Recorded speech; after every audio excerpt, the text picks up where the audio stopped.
जी। Hello, अस्सलाम वालेकुम। हाँ, क्या हाल है? मैं तो गाड़ी देखता रहा हूँ। मैं किसी दिन सोच रहा था कि वहाँ पे उसको तो चिट छोड़ूं कि यार आई एम डॉक्टर आरिफ, तो मैं इसने देखा कि बेटा ये तो कहाँ है? मेरे 17 नंबर। ये साथ में साथ वाला है। मैं कब से बोल रहा हूँ कि इसकी गाड़ी खरीदो। अच्छा, मेरी वो कौन सी क्लास है इसका? अच्छा, जी, जी, अच्छा। मुझे ठीक है। अरे क्या मेरी गाड़ी आके हाँ।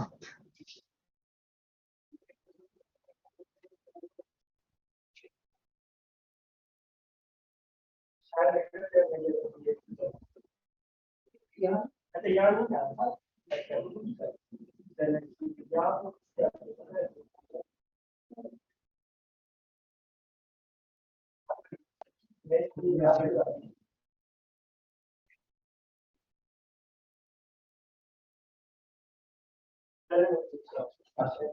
इसे लगाओ चक्कर।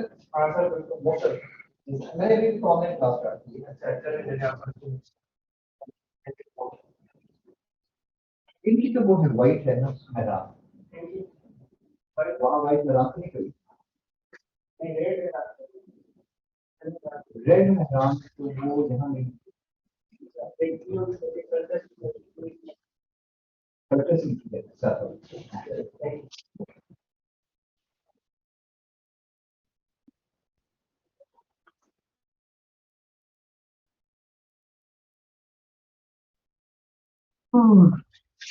उधर आपकी क्लास शुरू की और साथ ही जो है वो I was wearing a red T shirt, साथ ही बेल हो गई बाहर।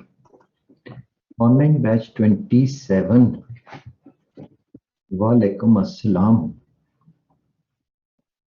Sir, our last lecture was on 23 September. Allah Mafi, you were wearing a red t-shirt. T-shirt का जमाना था तब। वालेकुम सलाम। तब पिछले जन्म में हुई थी सर। ये ऐसे ही लग रहा है स्टूडेंट्स। ये आज आपका वो क्या है? हाँ जी, मौसम बदल गया और डॉक्टर उमर की क्लास सही आ रही है, ध्यान से जरा। हम सोच रहे हैं कि ये कौन सी क्लास है।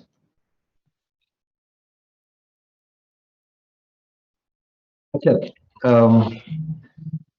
लास्ट लेक्चर में इंट्रो पढ़ा था sir, introduction. And what about the crunch paragraph?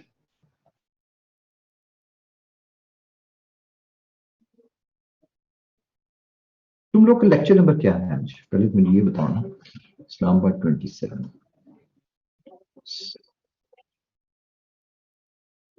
ये कैसे पॉसिबल है? इंट्रोडक्शन पैराग्राफ पढ़ा हो। तुम लोगों का मुश्किल से एक या दो लेक्चर बाकी बचे हैं, अब तो बहुत तेजी से काम कवर करना पड़ेगा।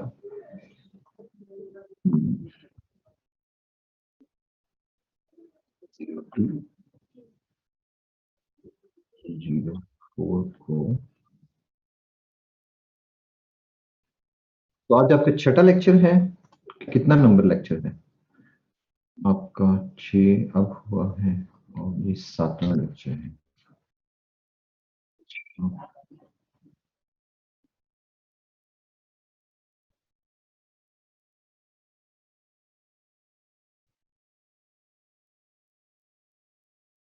What not taught economics and congratulations in new car. Thank you Basla. Thank you. सितंबर में रेड वाली कार थी।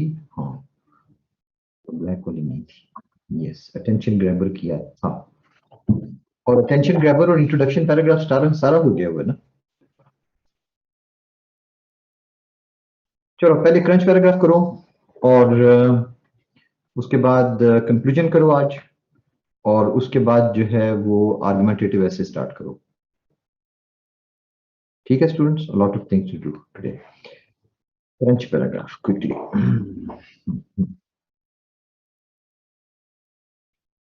तुम लोगों का ये सेकंड लास्ट लेक्चर होगा, next lecture will be the last one. Okay.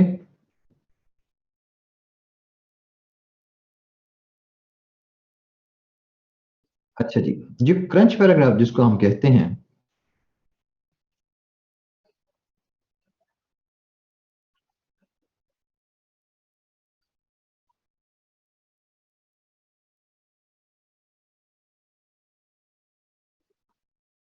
Zainab, ये जो है ये नहीं चल रहा ना। ये लोग लेक्चर वाइज इनका जरा थोड़ा सा आगे पीछे था। वो ऑनलाइन बैच 27 का तुमने अटेंशन ग्रैबर कर लिया हुआ है कि नहीं? Attention grabber and conclusion Zainab.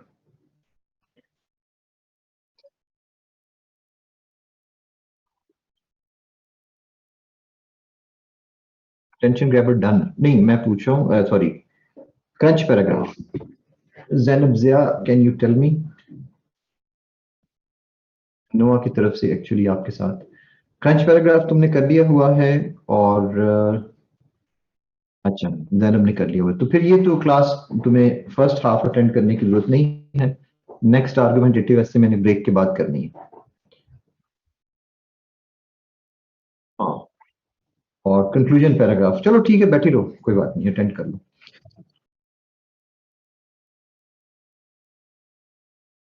Okay students, crunch paragraph को हम ओवरव्यू पैराग्राफ भी कहते हैं, और या ओवरव्यू पैराग्राफ को हम क्रंच पैराग्राफ भी कहते हैं। All right students, can I have your attention please? Let's start.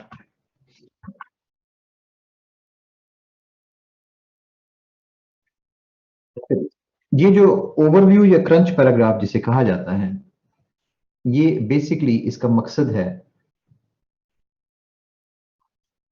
Understanding the topic. Basically इसको जो हम जिस जिस कैटेगरी में लेके आएंगे वो ये है कि टॉपिक को अंडरस्टैंड करना। और इसमें मेन काम ही जो है वो टॉपिक को ब्रेक डाउन किया जाता है। बस यही है इसका, सादे लफ्जों में। अच्छा, एक चीज जरा समझ लें कि इसको रेड में इसलिए मैंने लिखा हुआ है कि आप अपनी आउटलाइन में ओवरव्यू का वर्ड या क्रंच पैराग्राफ का वर्ड जो है या पैराग्राफ का वर्ड ये यूज नहीं करेंगे। रेड में करने का मकसद ये था कि आपको ये पता चल जाए कि हमारा इसके ऊपर जो है वो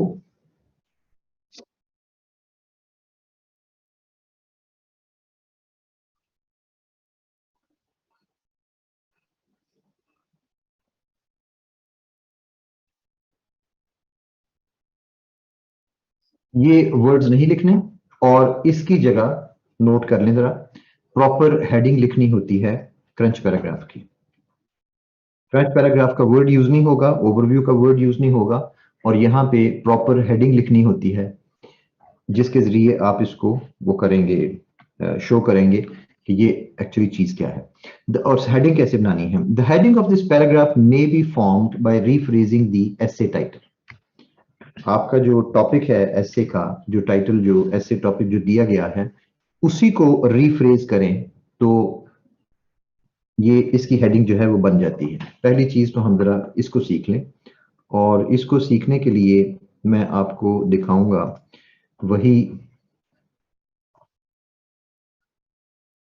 एक इंट्रोडक्शन पैराग्राफ जो हमने लास्ट टाइम भी पढ़ा था, world trade and its role in uplifting developing economies.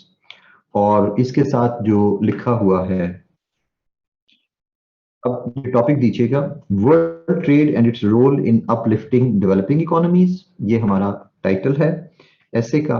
इसी को हमने रीफ्रेज करके ये जो लिखा है नंबर 2, ये हमारी क्रंच पैराग्राफ की हेडिंग है, correlation between world trade and developing economies.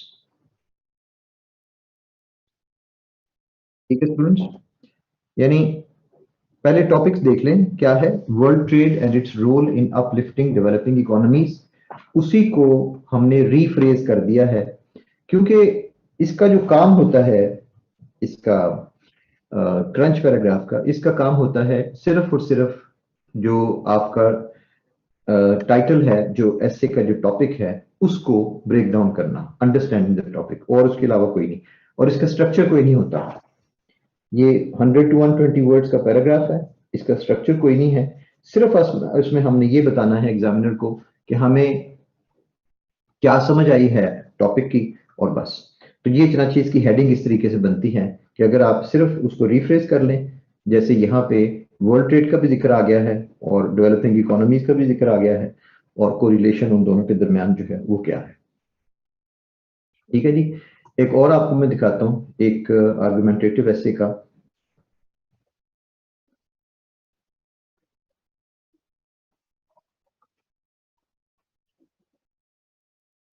ये हमारे पास फॉर एग्जांपल एक टॉपिक है, ये देखें,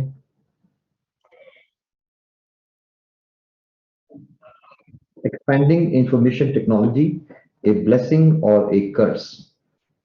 ये क्या चीज है? इंफॉर्मेशन टेक्नोलॉजी को अगर एक्सपेंड किया जाए तो ये ब्लेसिंग होगी या कि कर्स होगा? तो इसकी हेडिंग देखते हैं कि क्या बनी। इसकी हेडिंग बनी है how expanding information technology can be blessing और कर्स। सो इस तरीके से आप अपना जो आपके पास ये है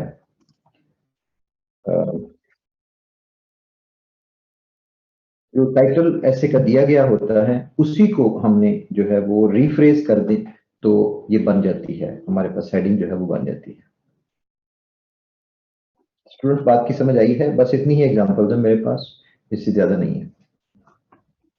ये क्लास बहुत कम बोल रही है आज, सिर्फ 2-3 लोग ही बोल रहे हैं, बाकी कोई 60 लोग तो सिर्फ शायद तमाशा ही देखने आए हूँ आज।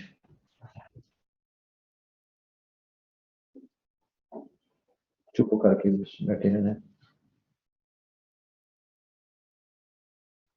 बोलो शाबाश, जरा बताओ मुझे कुछ समझ आई है कि नहीं।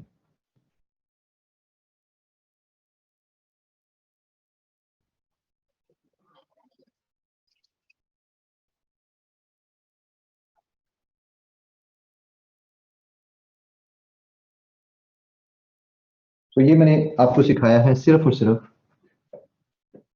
Sir can we write as are expanding, नहीं यार, आर एक्सपेंडिंग इंफॉर्मेशन भाई वो तो नीला बट वो हो जाएगी ना, ऐसे स्टार्ट हो जाएगी ना, ऐसे नहीं ना करनी। We have to summarize our whole outline. नहीं जुनेद, ऐसी कोई बात नहीं, अभी तक मैंने ऐसा कुछ भी नहीं कहा आपसे कि पूरी आउटलाइन जो है उसको समराइज करना है।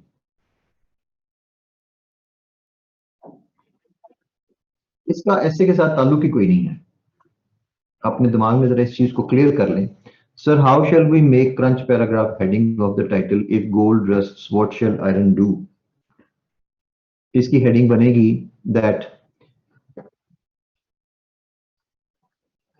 How rusting of gold can influence iron. अब अगर पूछा है तो उसको लिखो भी ना, समझो भी ना इसको। How rusting of gold can influence iron, या रस्टिंग ऑफ आयरन। क्यों मुबशर?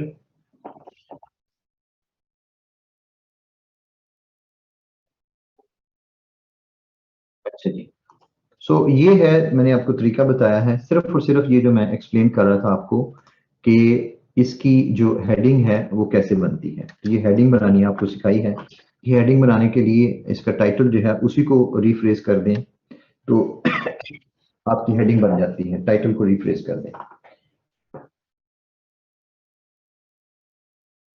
अच्छा जी, जो समझने वाली चीज है वो ये है कि ओवरव्यू या crunch paragraph gives details of the topic not of the essay. ये जो क्रंच पैराग्राफ है या ओवरव्यू क्रंच पैराग्राफ है, it gives details of the topic not of the essay. अब ये चीज आपके समझने वाली है। देखो स्टूडेंट्स, एक चीज मैं आपको जरा दिखाना चाहता हूं, एक और आपको जरा इजी हो जाएगा काम।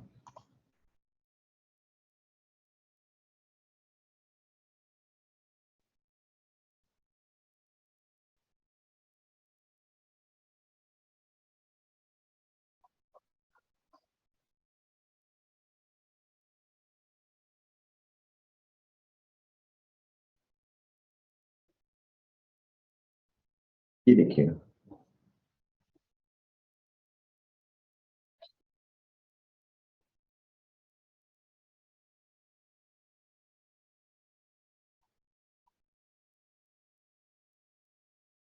ये मैंने आपको पहले, ये जिस तरीके से हमने एसे के अंदर जो इंट्रोडक्शन का जो काम होता है, सॉरी पैराग्राफ के अंदर, पैराग्राफ के जो चीजें आपने सीखी हुई हैं वो किस तरह से एसे के ऊपर एप्लीकेबल है। आपने पैराग्राफ में जो टॉपिक सेंटेंस लिखना सीखा, वही बिल्कुल मेथड है एसे के अंदर इंट्रोडक्शन पैराग्राफ का।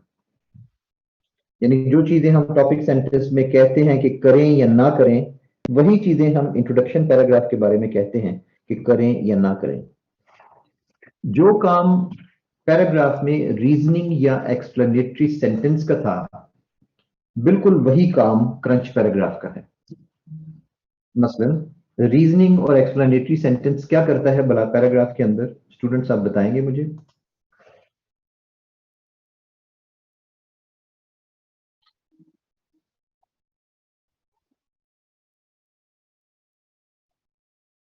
सेंटेंस नंबर 2 का क्या रोल है पैराग्राफ के अंदर?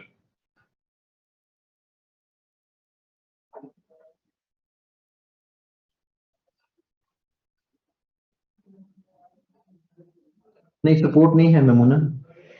Explain the topic sentence, give extension to the meaning of introduction, unfold the topic. Topic sentence को इलेबोरेट करता है, रीजन देता है, टॉपिक को एक्सप्लेन करना, ठीक है। डिटेल्स ऑफ टॉपिक, बिल्कुल ठीक है। आपको समझ आ गई है कि रीजनिंग और एक्सप्लेनेशन सेंटेंस जिस तरह से जो काम ये करता है पैराग्राफ में, क्रंच पैराग्राफ वही काम करता है एसे के अंदर। यानी इसमें भी सर ये बताता है कि हमारा व्यू क्या होगा इन नेक्स्ट पैराग्राफ्स। नहीं जुनैद, तुम्हें समझ नहीं आई। रीजनिंग और एक्सप्लेनेटरी सेंटेंस सिर्फ ये बताता है कि टॉपिक सेंटेंस में जो कुछ कहा गया है वो क्यों किया गया, कहा गया है, और उसकी रीजन क्या है। यही है ना? इसी तरीके से क्रंच पैराग्राफ भी बताता है कि ये ऐसे का टॉपिक क्या है और क्यों है। स्टूडेंट जरा बात की समझ आ रही है?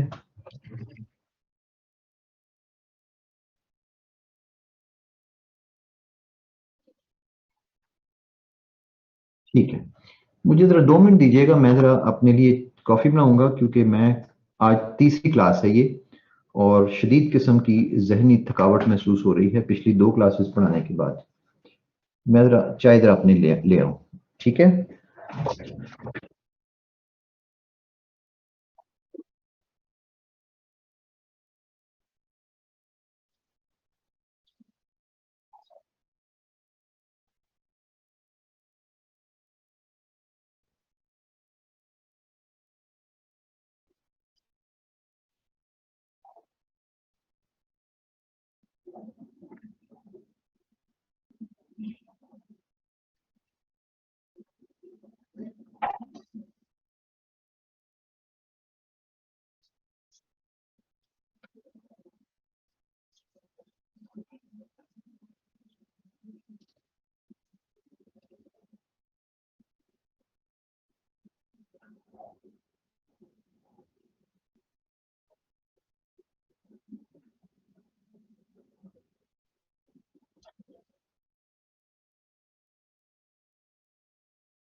हाँ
मैं ले आई हूँ चाय।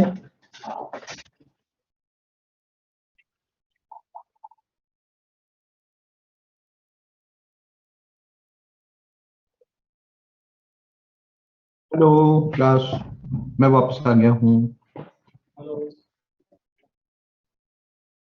वापस आ जाओ, तुम्हें कुछ नहीं कहा जाएगा। Okay okay okay.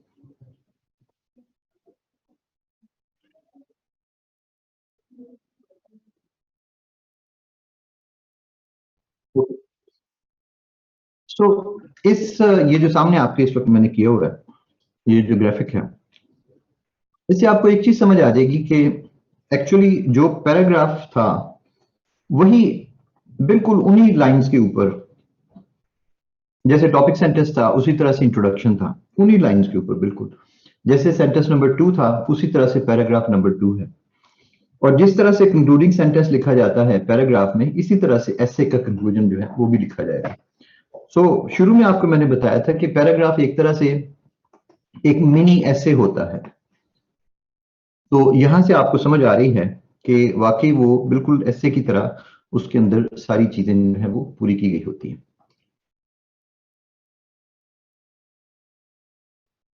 अच्छा जी। तो ये हमने देखा कि ओवरव्यू या crunch paragraph gives details of the topic, not of the essay. It gives the rationale of the essay, by interpreting the topic in detail. और this paragraph is written immediately after the introduction, second paragraph होता है। और इसके अंदर जैसे हम paragraph में करते थे ना कि स्टेटिस्टिक्स और डिटेल्स जो होती थी टॉपिक सेंटेंस की वो हम सेकंड सेंटेंस में डालते थे, इसी तरीके से इसके अंदर भी it carries the necessary statistics और definitions of key terms required to understand what the essay topic means. So तो उसको समझने के लिए हमें जो डिटेल्स चाहिए सारी, किसी की टर्म की डेफिनेशन करनी है या कोई स्टेटिस्टिक्स एंड फिगर्स चाहिए, तो वो सारा कुछ जो कुछ है वो इसके अंदर सेकंड पैराग्राफ में डाला जाता है।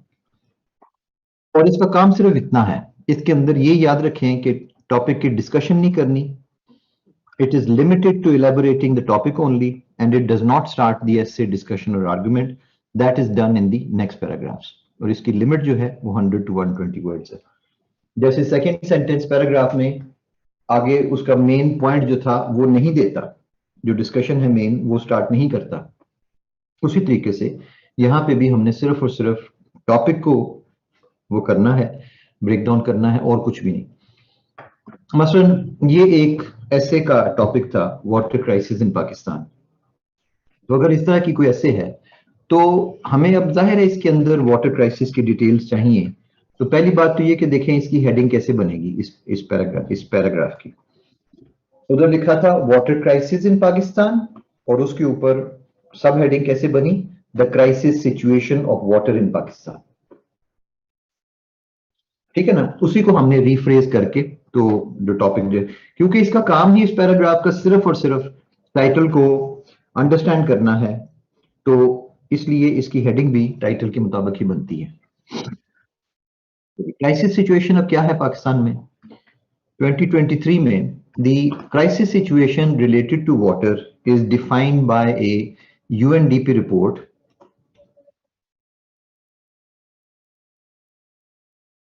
The crisis situation related to water is defined by a UNDP report 2018 की जो थी, which shows that by 2023 Pakistan will become a water scarce country।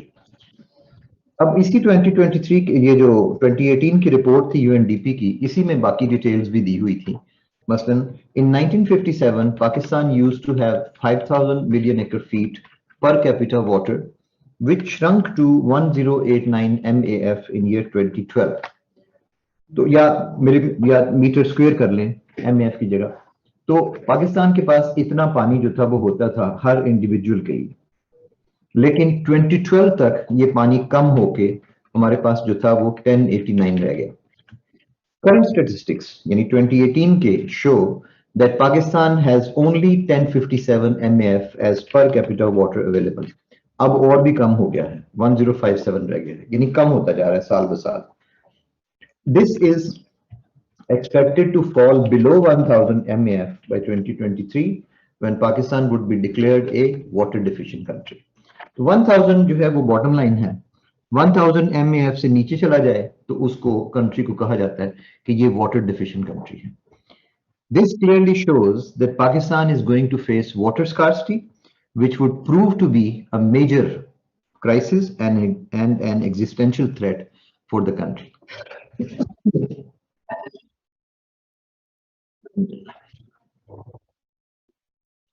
सो अब यहाँ पे स्टूडेंट्स अगर हम देखें इस पूरे पैराग्राफ में, तो यहाँ पे ऐसे की डिस्कशन कोई भी नहीं की गई, सिर्फ और सिर्फ ये जो क्राइसिस सिचुएशन है वो एक्सप्लेन की गई है कि ये है क्या बेसिकली।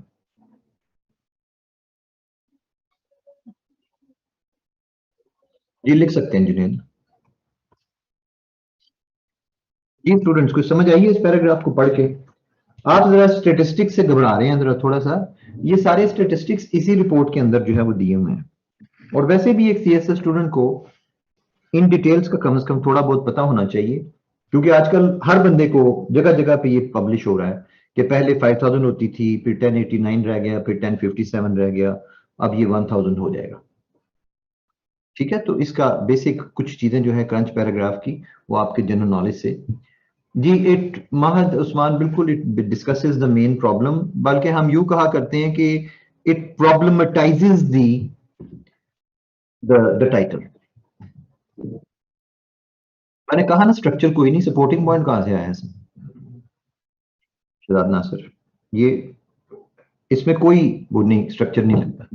यूएनडीपी को कौन सा रिपोर्ट आपने लास्ट लेक्चर में बताया था कि एग्जैक्ट रेफरेंस देना होता है जी। यूएनडीपी की रिपोर्ट जो है वो एग्जैक्ट देख के तो यहां भी डालने वाली है।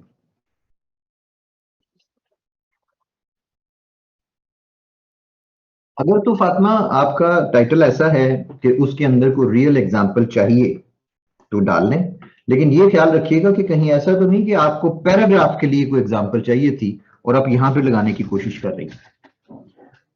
यहां देखें ना, मैंने जो पैराग्राफ आपको दिखाया है, ये सारी बातें अब ऐसे के अंदर तो डिस्कस नहीं होंगी। ऐसे के अंदर तो आपका यही आएगा ना, causes of the water crisis और कॉजेज, इफेक्ट्स और रेमेडीज, ये चीजें आएंगी ना। ये कुछ तो नहीं आएगा कि ऐसे के कि इसके जो वाटर क्राइसिस की जो एग्जैक्ट सिचुएशन जो है वो क्या है। क्योंकि बाद लोग ये समझते हैं कि ये चीजें यहां पे दे दी तो सर हम ऐसे में क्या लिखेंगे। भाई ऐसे में तो वो उसका नहीं ना कोई, sir are quotations an acceptable means to elucidate the topic as well। Bareera, quotations तो उल्टा इसको ज्यादा पेचीदा बना देंगी एलेबोरेट करने के बजाय टॉपिक को। अगर आप महसूस करती हैं कि यहाँ पे कोई कोटेशन लग सकती है तो लगा लें, कोई बात नहीं।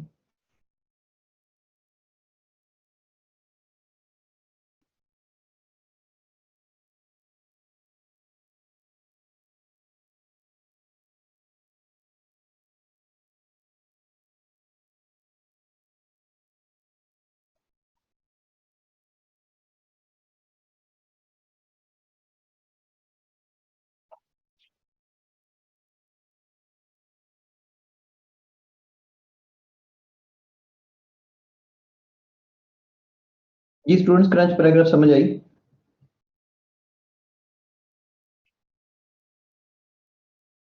जरा बताइएगा।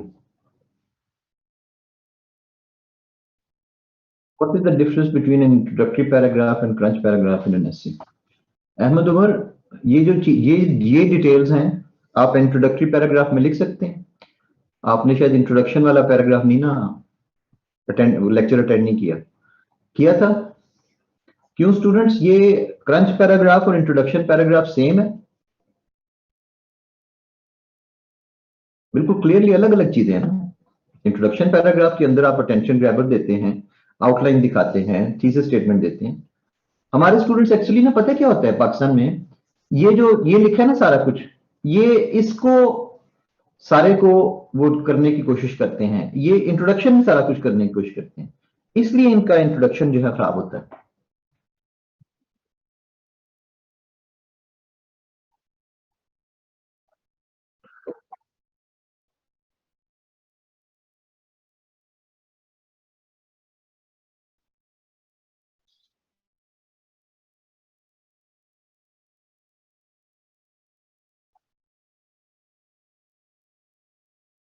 एक और टॉपिक सेंटेंस में आपको ये जो है क्रंच पैराग्राफ दिखाना चाहूंगा। आर्गुमेंटेटिव ऐसे का है, एक्सपैंडिंग इंफॉर्मेशन टेक्नोलॉजी, ब्लेसिंग और कर्स, जिसकी मैंने आपको पहले दिखाई भी है सब हेडिंग के, हेडिंग के इस दोनों को मिला के, मतलब ठीक इसमें आर्गुमेंटेटिव ऐसे में ये जो सेकंड पैराग्राफ है, ये दोनों साइड्स बयान करेगा, टॉपिक समझाएगा कि टॉपिक क्या है। अभी इसने ऐसे स्टार्ट नहीं की, कोई एक साइड बयान नहीं करनी इसमें। मसलन expanding information technology a blessing और कर्स, तो उसके अंदर आ गया है कि how information technology can be a blessing और हाउ इट कैन बी ए कर्स, यानी दोनों चीजों को यहां पे डिस्क्राइब करना है। तो the expansion of information technology has registered both positive as well as negative impacts on the modern world।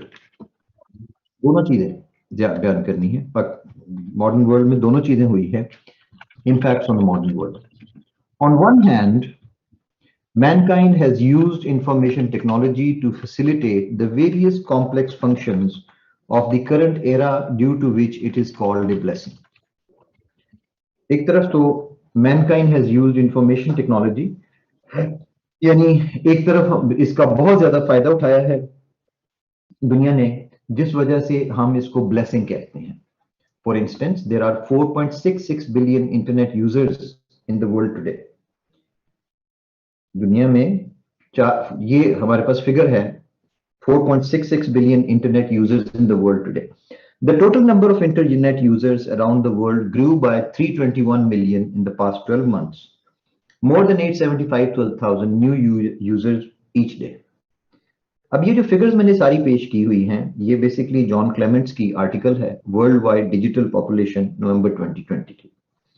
Student जरा ख्याल रखिएगा कि ये नवंबर 2020 का है। अब ये 4.66 बिलियन नहीं रही, अब ये चेंज हो गया हुआ है। डेफिनेटली चेंज हुआ होगा पिछले एक साल में। ये भी 875,000 नवंबर 2020 में जब मैंने लिखा तब था।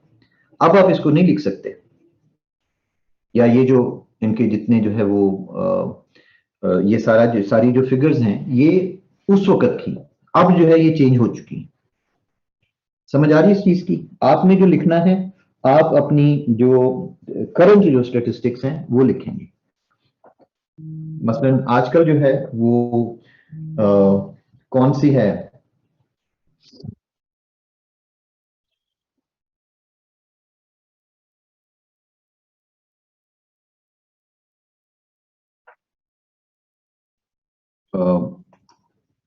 यही जो ये जो सारी जो फिगर्स हैं आपने अपडेटेड, आपने नवंबर 2021 के मुताबिक लगानी है, तो ये वाली फिगर्स यूज करने की कोशिश ना कीजिएगा।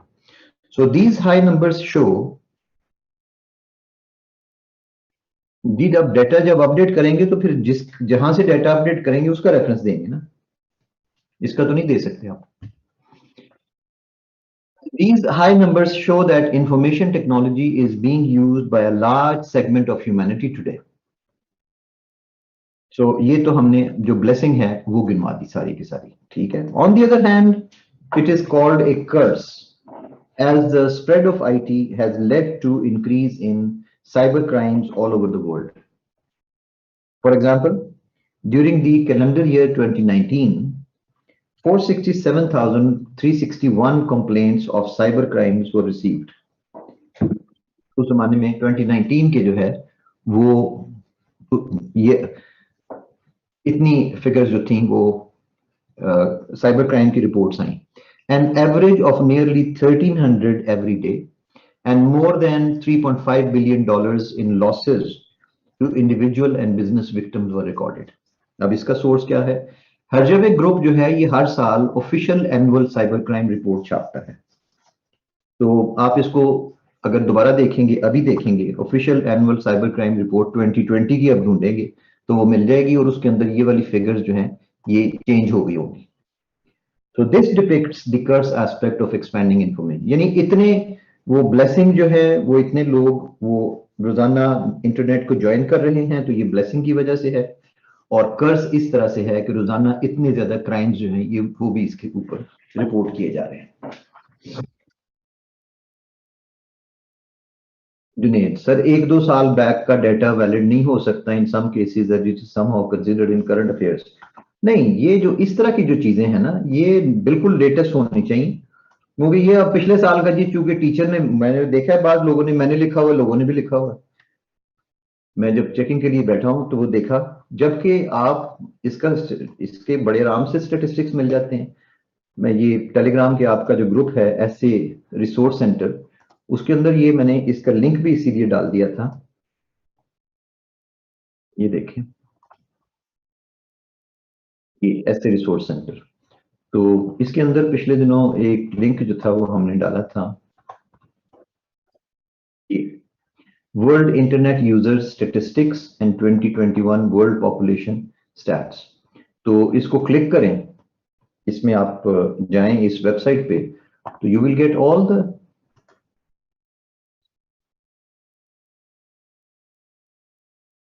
ये देखें, ये उस लिंक को मैंने क्लिक किया है, इंटरनेट वर्ल्ड स्टेटिस्टिक्स, तो सब कुछ मिल जाएगा आपको। ये देखो, internet user distribution in the world, total कितने हैं ये लिखा हुआ है सामने आपके, ये सोर्स इंटरनेट वर्ल्ड बेसिस 5168। इसका मतलब ये हुआ, हमने क्या देखा था 4.66, और ये अब कितने हो गए हैं 5.168। या 169? स्टूडेंट समझ आ रही है बात की? और ये भी 31 मार्च तक है। तो ये लिंक मौजूद है उसमें, ऐसे रिसोर्स सेंटर में, वहां से लेके आप कर सकते हैं। और हरजावे ग्रुप जो है उसको वैसे इसी तरीके से हरजावे ग्रुप जी है, एनुअल साइबर क्राइम रिपोर्ट आप मांगेंगे तो वो 2021 का जो है वो कर देंगे। जी सोर्स मेंशन करना जरूरत पड़ेगी, जाहिर है, क्यों नहीं।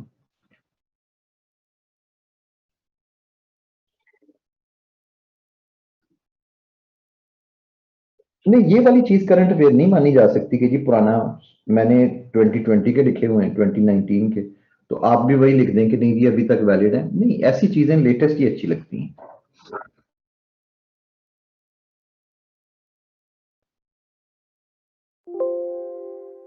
तो ये चनाचे पैराग्राफ लिखा गया, और ये वाला जो है हरजावे ग्रुप का, ये 2019 official annual cyber crime report है। यहाँ 2020 लिख के तो official annual cyber crime report पता कर लें इंटरनेट से, उससे आपको स्टेटिस्टिक्स अपडेट हो जाएंगे।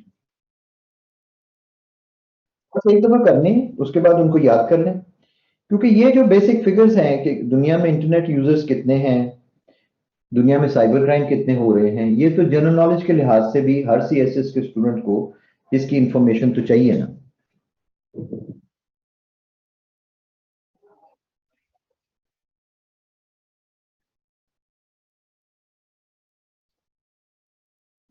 हाँ जी, बस ये मैंने एग्जांपल्स आपको दो दे दी हैं क्रंच पैराग्राफ की।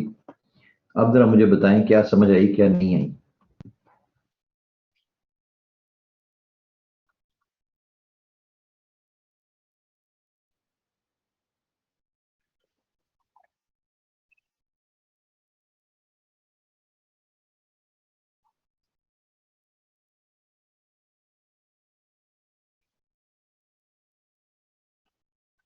चलो जी, ये बड़ी अचीवमेंट हो गई है, शहजाद ने उसे कह दिया है, शहजाद नासिर ने, कि जी क्रंच पैराग्राफ समझ आ गई।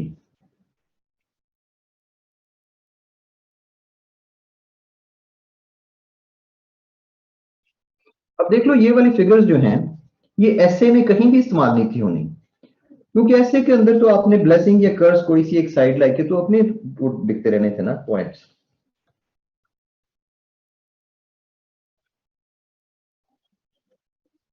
आगे थोड़ा डिफिकल्ट कैसे है अभी फातिमा?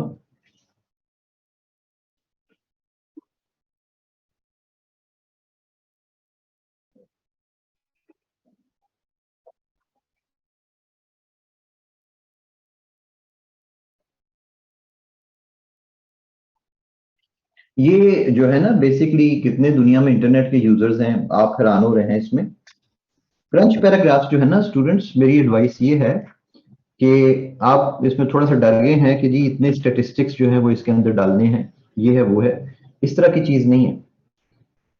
ये स्टेटिस्टिक्स आपको वैसे भी जनरल नॉलेज के लिहाज से सीएसएस के स्टूडेंट को आते होने चाहिए। मैं आपको उसकी एक मिसाल दे देता हूँ। करना आपने क्या है, ये जो 15 ब्रॉड एरियाज आपको दिए थे ऐसे राइटिंग के, याद है? Economy, agriculture, trade, monetary organisations, economy, जो 15 टॉपिक्स आपको दिए थे ना, जिसकी बेसिस पे आपने अपनी फैक्ट बुक जो है वो बना रहे हैं, इन 15 ब्रॉड एरियाज के क्रंच पैराग्राफ तैयार कर लो एक ही दफा, और इसके स्टेटिस्टिक्स याद कर लो। आपका सेकंड पैराग्राफ जो है मसलन इंडस्ट्री के ऊपर आ गया है क्रंच पैराग्राफ, इनकम टैक्स के ऊपर आ गया है, तो आपके पास पहले से इन चीजों की तैयारी जो है मौजूद होनी चाहिए। इन सब टॉपिक्स के ऊपर एक एक क्रंच पैराग्राफ पूरा पूरा लिख लें, 15 जो है, सर्च करके रिसर्च करो, और इसको जो है वो इसकी इकोनॉमी के ऊपर फॉर एग्जांपल, वो इंटरफेथ क्लैशेस जो हैं उनके ऊपर, हर एक का ये वाला क्रंच पैराग्राफ जो है वो, क्योंकि ये तो कॉमन होता है ना, ये तो चीजें कॉमन है ना, पॉलिटिक्स का हो गया, डेमोक्रेसी का हो गया, ये सब चीजें चूंकि कॉलम है, कॉमन है, एनवायरनमेंट जो हो गया, ये सारी चीजें कॉमन है। तो इनके पैराग्राफ्स जो है वो तैयार कर लें।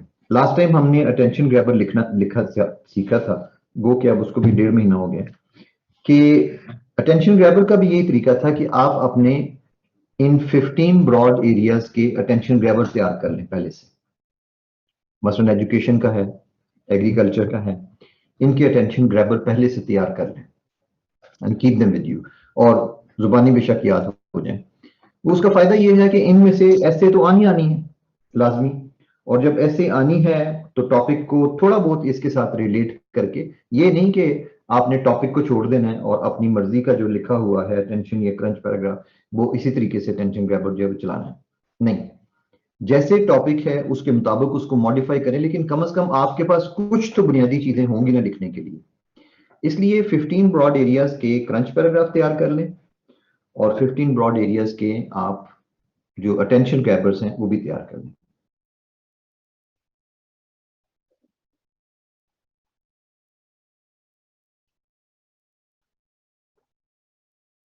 जी, अब बताएं।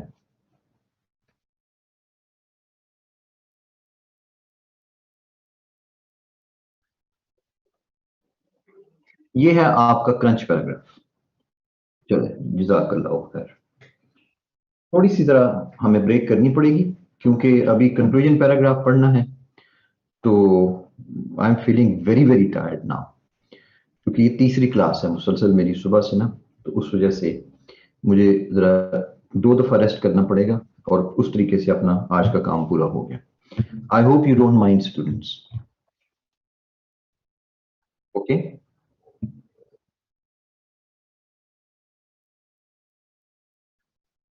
हम अभी कर लेते हैं जरा थोड़ा 15 मिनट्स की ब्रेक, और वापस आके तो फिर हम कंक्लूजन स्टार्ट करते हैं।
सो क्रंच पैराग्राफ में आपने देखा है कि, अब जरा इस चीज को दोबारा अंडरस्टैंड कर लो कि क्रंच पैराग्राफ सिर्फ और सिर्फ टॉपिक को ब्रेक डाउन कर रहा है, और एसए की जो डिस्कशन है, जिस तरह से आपने आपका आपने पैराग्राफ देखा था कि पैराग्राफ के अंदर भी सेंटेंस नंबर 2 जो था वो उसको सिर्फ और सिर्फ एक्सप्लेन करता था जो टॉपिक सेंटेंस है, और वो पैराग्राफ को आगे नहीं था चलाता।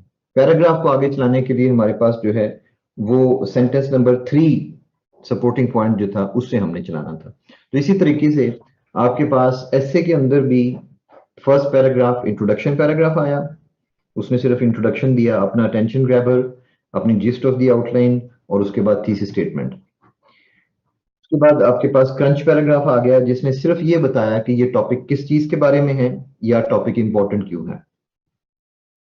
और इसी तरीके से आपका पैराग्राफ नंबर 3 से मेन ऐसे स्टार्ट होगी, जिस तरह हमारा पैराग्राफ के अंदर सेंटेंस नंबर 3 में पैराग्राफ की मेन जो पॉइंट था वो दिया जाता था। स्टूडेंट्स यहां तक क्लियर है?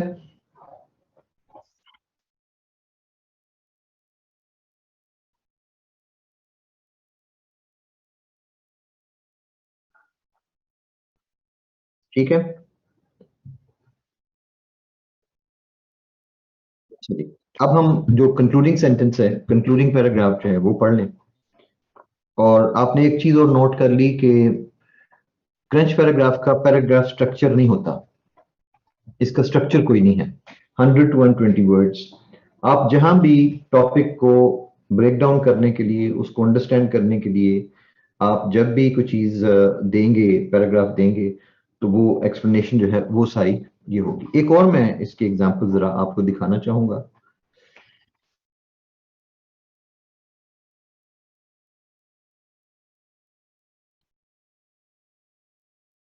ओवरव्यू पैराग्राफ की जो है,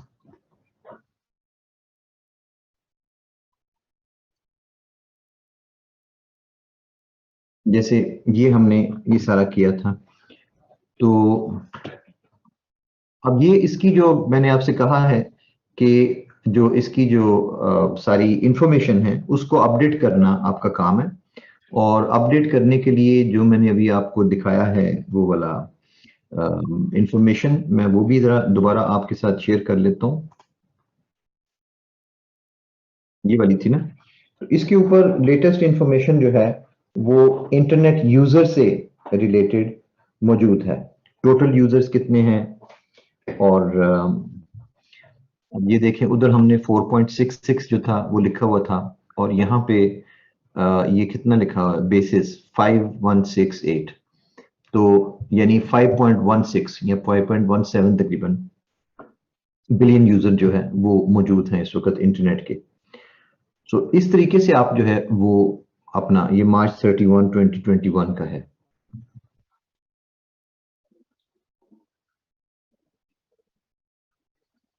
ठीक है, इसका लिंक मैं आपका जो ग्रुप है, आपका ग्रुप वाला कहाँ पे है, मुझे आप मैसेज भेजेंगे एक अपना, इंटरनेट उसके ऊपर है, टेलीग्राम के ऊपर है,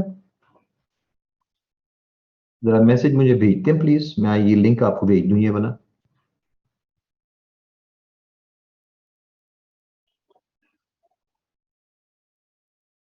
twenty seven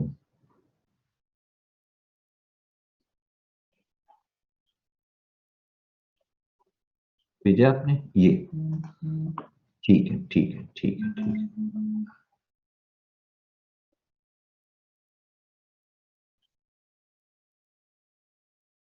world internet user statistics इन 2021, वर्ल्ड पॉपुलेशन स्टेटिस्टिक्स, ये मैं यहां से ये सारा जो था वो डिटेल्स ले रहा था। ठीक है, आपके टेलीग्राम पे ये मैंने भेज दिया है उसको। I want to read another paragraph related to crunch paragraph। ये जरा टॉपिक पहले जरा समझ लीजिएगा कि टॉपिक हमारा क्या है। टॉपिक है कि ये learning to live with the pandemic takes more than just physical strength. ये मेरा ख्याल है मैंने मई के जो हमारे नोआ के मॉक एग्जाम्स थे उसके अंदर दिया था, और इसको जरा गौर कीजिएगा इसके ऊपर। ये करंट टॉपिक है, नया टॉपिक है, करंट टॉपिक है, क्योंकि इस वक्त हमारी जो कोविड-19 के बारे में सिचुएशन क्या है, we are learning to live with the pandemic. अब देख लें जिस तरीके से हम प्रोटोकॉल सारे और वैक्सीनेशन, और अब हमने क्या कर लिया, कोरोना वायरस से हम बचने की कोशिश नहीं कर रहे, अब हम इसके साथ जिंदगी गुजारने की, learning to live with pandemic. तो टॉपिक ये है, takes more than just physical strength. इसका मतलब क्या हुआ? इसका मतलब ये हुआ कि हम सिर्फ और सिर्फ पैंडेमिक जो है कोविड-19 के दिनों में सिर्फ सिर्फ फिजिकल स्ट्रेंथ, बार बार हम कहते हैं जी इम्यूनिटी डेवलप करें, वैक्सीनेशन करवा लें, तो उससे जो है आपको कोरोना नहीं होगा और इस तरीके से होगा। लेकिन takes more than just the physical strength. Topic क्या कह रहा है कि फिजिकल स्ट्रेंथ से ज्यादा भी कोई चीज जो है वो चाहिए यहाँ पे। तो इसका जो मैंने क्रंच, जो इसकी हेडिंग बनी है, वो हेडिंग क्या बनी कि cost of pandemic other than just the physical effects. यानी ये समझना कि नहीं, आर्गुमेंटेटिव नहीं है, एक्सपोजिटरी है। तो cost of pandemic other than just the physical effects, मतलब ये समझा जाता है कि जी फिजिकली अपने आप को स्ट्रॉन्ग कर लें तो पैंडेमिक को बंदा फाइट कर सकता है। तो सिर्फ इतनी बात नहीं है, मतलब इसका टॉपिक ये मतलब ये बनता है कि और भी स्ट्रेंथ्स चाहिए इंसान को। बेशुमार ऐसे लोग आप में से जिन लोगों को अगर कोरोना नहीं हुआ, अगर कोविड-19 नहीं हुआ, तो इसका ये मतलब नहीं कि वो पूरी तरह से बच गए हैं कोरोना वायरस के इफेक्ट से, नहीं। उनको जो है वो कुछ ना कुछ इफेक्ट्स जो है इंसान को, चाहे इमोशनल हैं, चाहे साइकोलॉजिकल हैं चाहे इकोनॉमिक हैं, कुछ ना कुछ इफेक्ट्स इंसान को जरूर हुए हैं, हर किसी को, दुनिया में कोई शख्स बचा नहीं है। तो इसका क्रंच पैराग्राफ इस तरीके से है कि pandemics leave long lasting effects on societies and economies. शुरू में हम बात कर लें कि पैंडेमिक जो है, अब सिर्फ कोविड-19 ही तो पैंडेमिक नहीं है ना, लेकिन रिसेंट पैंडेमिक चूंकि वो है तो उसका जिक्र करेंगे। सो पैंडेमिक जो होते हैं ये leave long lasting effects on societies and economies. That is why those who are not directly physically affected by a pandemic cannot be said to have avoided its effects completely. The recent pandemic, COVID-19, has shown that large number of people sought psychological assistance as compared to the time before the pandemic. मसलन बहुत से लोगों ने मतलब psychological problems बढ़ गई हैं आजकल दुनिया में, इसलिए कि हर वक्त खौफ की सूरत में रहना, हर वक्त खौफ में रहना, फियर में रहना, या सोशल डिस्टेंसिंग। जिस तरीके से जब कोरोना वायरस जब स्टार्ट हुआ है तो आपको याद होगा कि हम लोग मतलब अपनी नॉर्मल लाइफ जो थी वो बड़ी बुरी तरह से डिस्टर्ब हो गई थी। तो अगर किसी को कोरोना वायरस नहीं भी हुआ तो इसका ये मतलब नहीं कि वो पूरी तरह उसके इफेक्ट से बच गया है। तो आज के ज़माने में जो है वो लोग बहुत ज़्यादा साइकोलॉजिकल असिस्टेंस, डिप्रेशन बहुत बढ़ गई लोगों के अंदर, और as compare to the time before the pandemic. Large parts of human society reported emotional disorders due to seeing so much disease and death around. The requirement मतलब disease and death, हर घर में तकरीबन जो है वो बीमारी भी आई, और फिर बेशुमार घरों में, अब जाहिर है इतने लोग मरे हैं तो इन्हीं घरों में फोत हुए हैं ना। तो फिर डेथ जब किसी घर में होती है तो उसकी वजह से दूसरे लोगों के ऊपर इमोशनली उसका जो इफेक्ट है वो भी देखने वाला है। Requirement of social distancing meant that people's normal daily life was negatively affected, which directly impacted their earnings as well. लोगों की अर्निंग जो थी वो बंद हो गई सिर्फ इसलिए कि सोशल डिस्टेंसिंग। सोशल डिस्टेंसिंग का मतलब है आपके सामने है, अब जरा लाइफ थोड़ी सी दोबारा नॉर्मल हुई है, वरना जिस तरह से रेस्टोरेंट्स बंद हो गए थे तो सारे रेस्टोरेंट्स वाले जो स्टाफ था वो फारिग हो गए, या सिनेमाज बंद हो गए, या पार्क्स बंद हो गए। तो आपने देखा कि बेशुमार लोगों की अर्निंग जो थी, स्कूल्स बंद हो गए, कॉलेज यूनिवर्सिटीज, तो बहुत सी दुनिया के जो अर्निंग जो थी वो मुतासर हुई। लेकिन technological know how also help people to overcome the sudden loss of normal life activities. लेकिन जो लोग टेक्नोलॉजी को ज्यादा बेहतर तौर पे समझते थे वो ज्यादा बेहतर तौर पे उसको, उन्होंने कोरोना को जो था वो इस्तेमाल किया एक अपॉर्चुनिटी के तौर पे, थ्रेट की बजाय। Therefore, it is not only the physical strength that helps one survive a pandemic. So ये कहना कि जिन्हीं हमारी इम्यूनिटी बढ़ जाएगी या हम वैक्सीनेशन होने से हम कोरोना वायरस के कंप्लीट असरात से बच जाएंगे, तो ऐसा नहीं है। But one also has to bear the psychological, emotional, economic and social costs. तो ये भी वो सारी चीजें जो हैं इसके अंदर शामिल हैं इसके। अब ये हमने ऐसे नहीं लिखी, अभी ऐसे नहीं लिखी, लेकिन सिर्फ टॉपिक को समझाया है कि टॉपिक में जो कहा गया है कि फिजिकल स्ट्रेंथ सिर्फ नहीं चाहिए और स्ट्रेंथ्स भी चाहिए, तो उनकी क्या सूरत है। तो वो चारों चीजें जो है वो हमने एक एक करके गिनवा दी हैं। साइकोलॉजिकल स्ट्रेंथ की भी जरूरत थी, इमोशनल भी हुआ, इकोनॉमिक भी हुआ, और सोशल कॉस्ट जो है ये भी इंसानियत को बर्दाश्त करनी पड़ी कोविड-19 की वजह से। जी स्टूडेंट्स, अब मुझे जरा बताइएगा।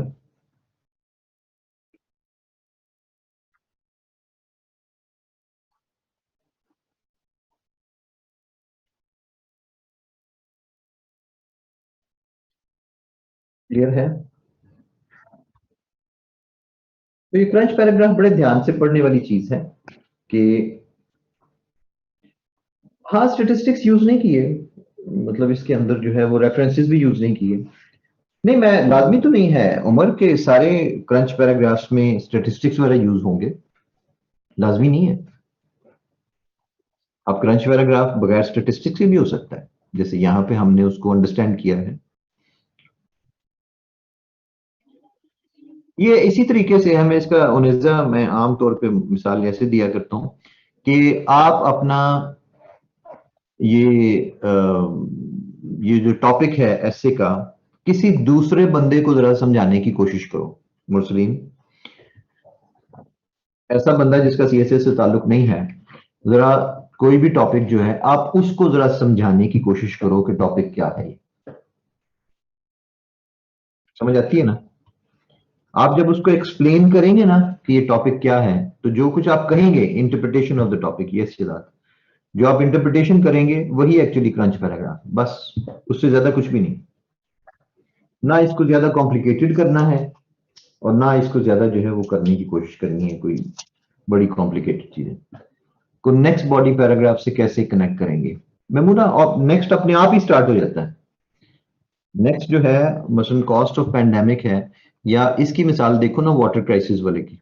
ये देखो, ये वाला जो पैराग्राफ है, जब आप ये लिखते हैं वाटर क्राइसिस वाला, ये सब डिटेल बयान की, ये सेकंड पैराग्राफ है, तो थर्ड पैराग्राफ ऑटोमेटिकली स्टार्ट हो गया ना कि one of the main causes of this water crisis is, कौन सा दिस वाटर क्राइसिस, वही जो वाटर क्राइसिस यहां पे हमने बयान किया। आगे कॉजेज है ना, तो आप ऑटोमेटिक इससे तो बल्कि अगला टॉपिक, अगला पैराग्राफ बड़ी आसानी से शुरू होता है ऑटोमेटिकली। आपने वाटर क्राइसिस बयान किया है, आगे आपने फर्स्ट सेंटेंस जो है वो स्टार्ट कर दिया है, ऑटोमेटिकली कनेक्ट।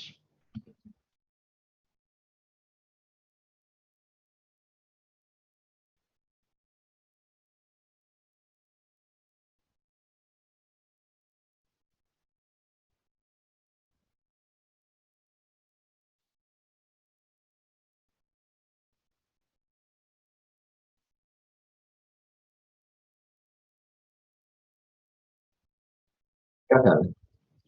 ऑटोमेटिक स्टार्ट हुआ ना अपने आप ही।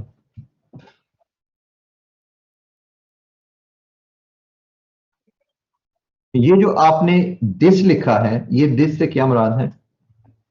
ये जो पीछे हमने सारा पैराग्राफ लिखा है, और अगर ये ना लिखा होता, आप समझ आ रही है, अगर ये वाला पैराग्राफ क्राइसिस सिचुएशन वाटर का ना लिखा होता, तो क्या ये पॉसिबल था कि इसको ऐसे को इस तरह स्टार्ट किया जाता, वन ऑफ द मेन, क्या कॉजेज से डायरेक्ट शुरू कर सकते थे? नहीं, सवाल ही पैदा नहीं होता। मतलब टॉपिक की हमें समझ ही नहीं आई, इंट्रोडक्शन लगाया और साथ ही कॉजेज शुरू कर दी। जी उनेजा, बड़ी सही बात की है तुमने। मेरी सारी जो टीचिंग है, एसे राइटिंग का सारा मेथड जो है वो बिल्कुल मैथमेटिकल फॉर्मूले जैसा है। जहां भी दरमियान में कुछ चीज मिस करेंगे, ऑटोमेटिकली आगे सारा जवाब गलत हो जाएगा। बिल्कुल मैथमेटिकल फॉर्मूला जैसा लग रहा है कि जहां मिस्टेक नहीं होती अगर प्रॉपर फॉलो करें तो। जी एग्जैक्टली। ये पता है क्या हुआ है, ये अभी आजकल जो आया ना रिजल्ट, इससे और भी ज्यादा ये चीजें मेरी जो है ये एंडोर्स हुआ है कि मसलन अभी ये जो रिसेंटली 21 का रिजल्ट आया है, इसके अंदर ऐसे भी स्टूडेंट्स हैं जिनकी देखो ना, और कोई चीज उनकी नहीं पास हुई, दो दो तीन तीन सब्जेक्ट जो है वो फेल हैं, या आठ आठ सात सात आठ आठ सब्जेक्ट भी फेल है, ऐसे पास है। ऐसे कैसे पास है?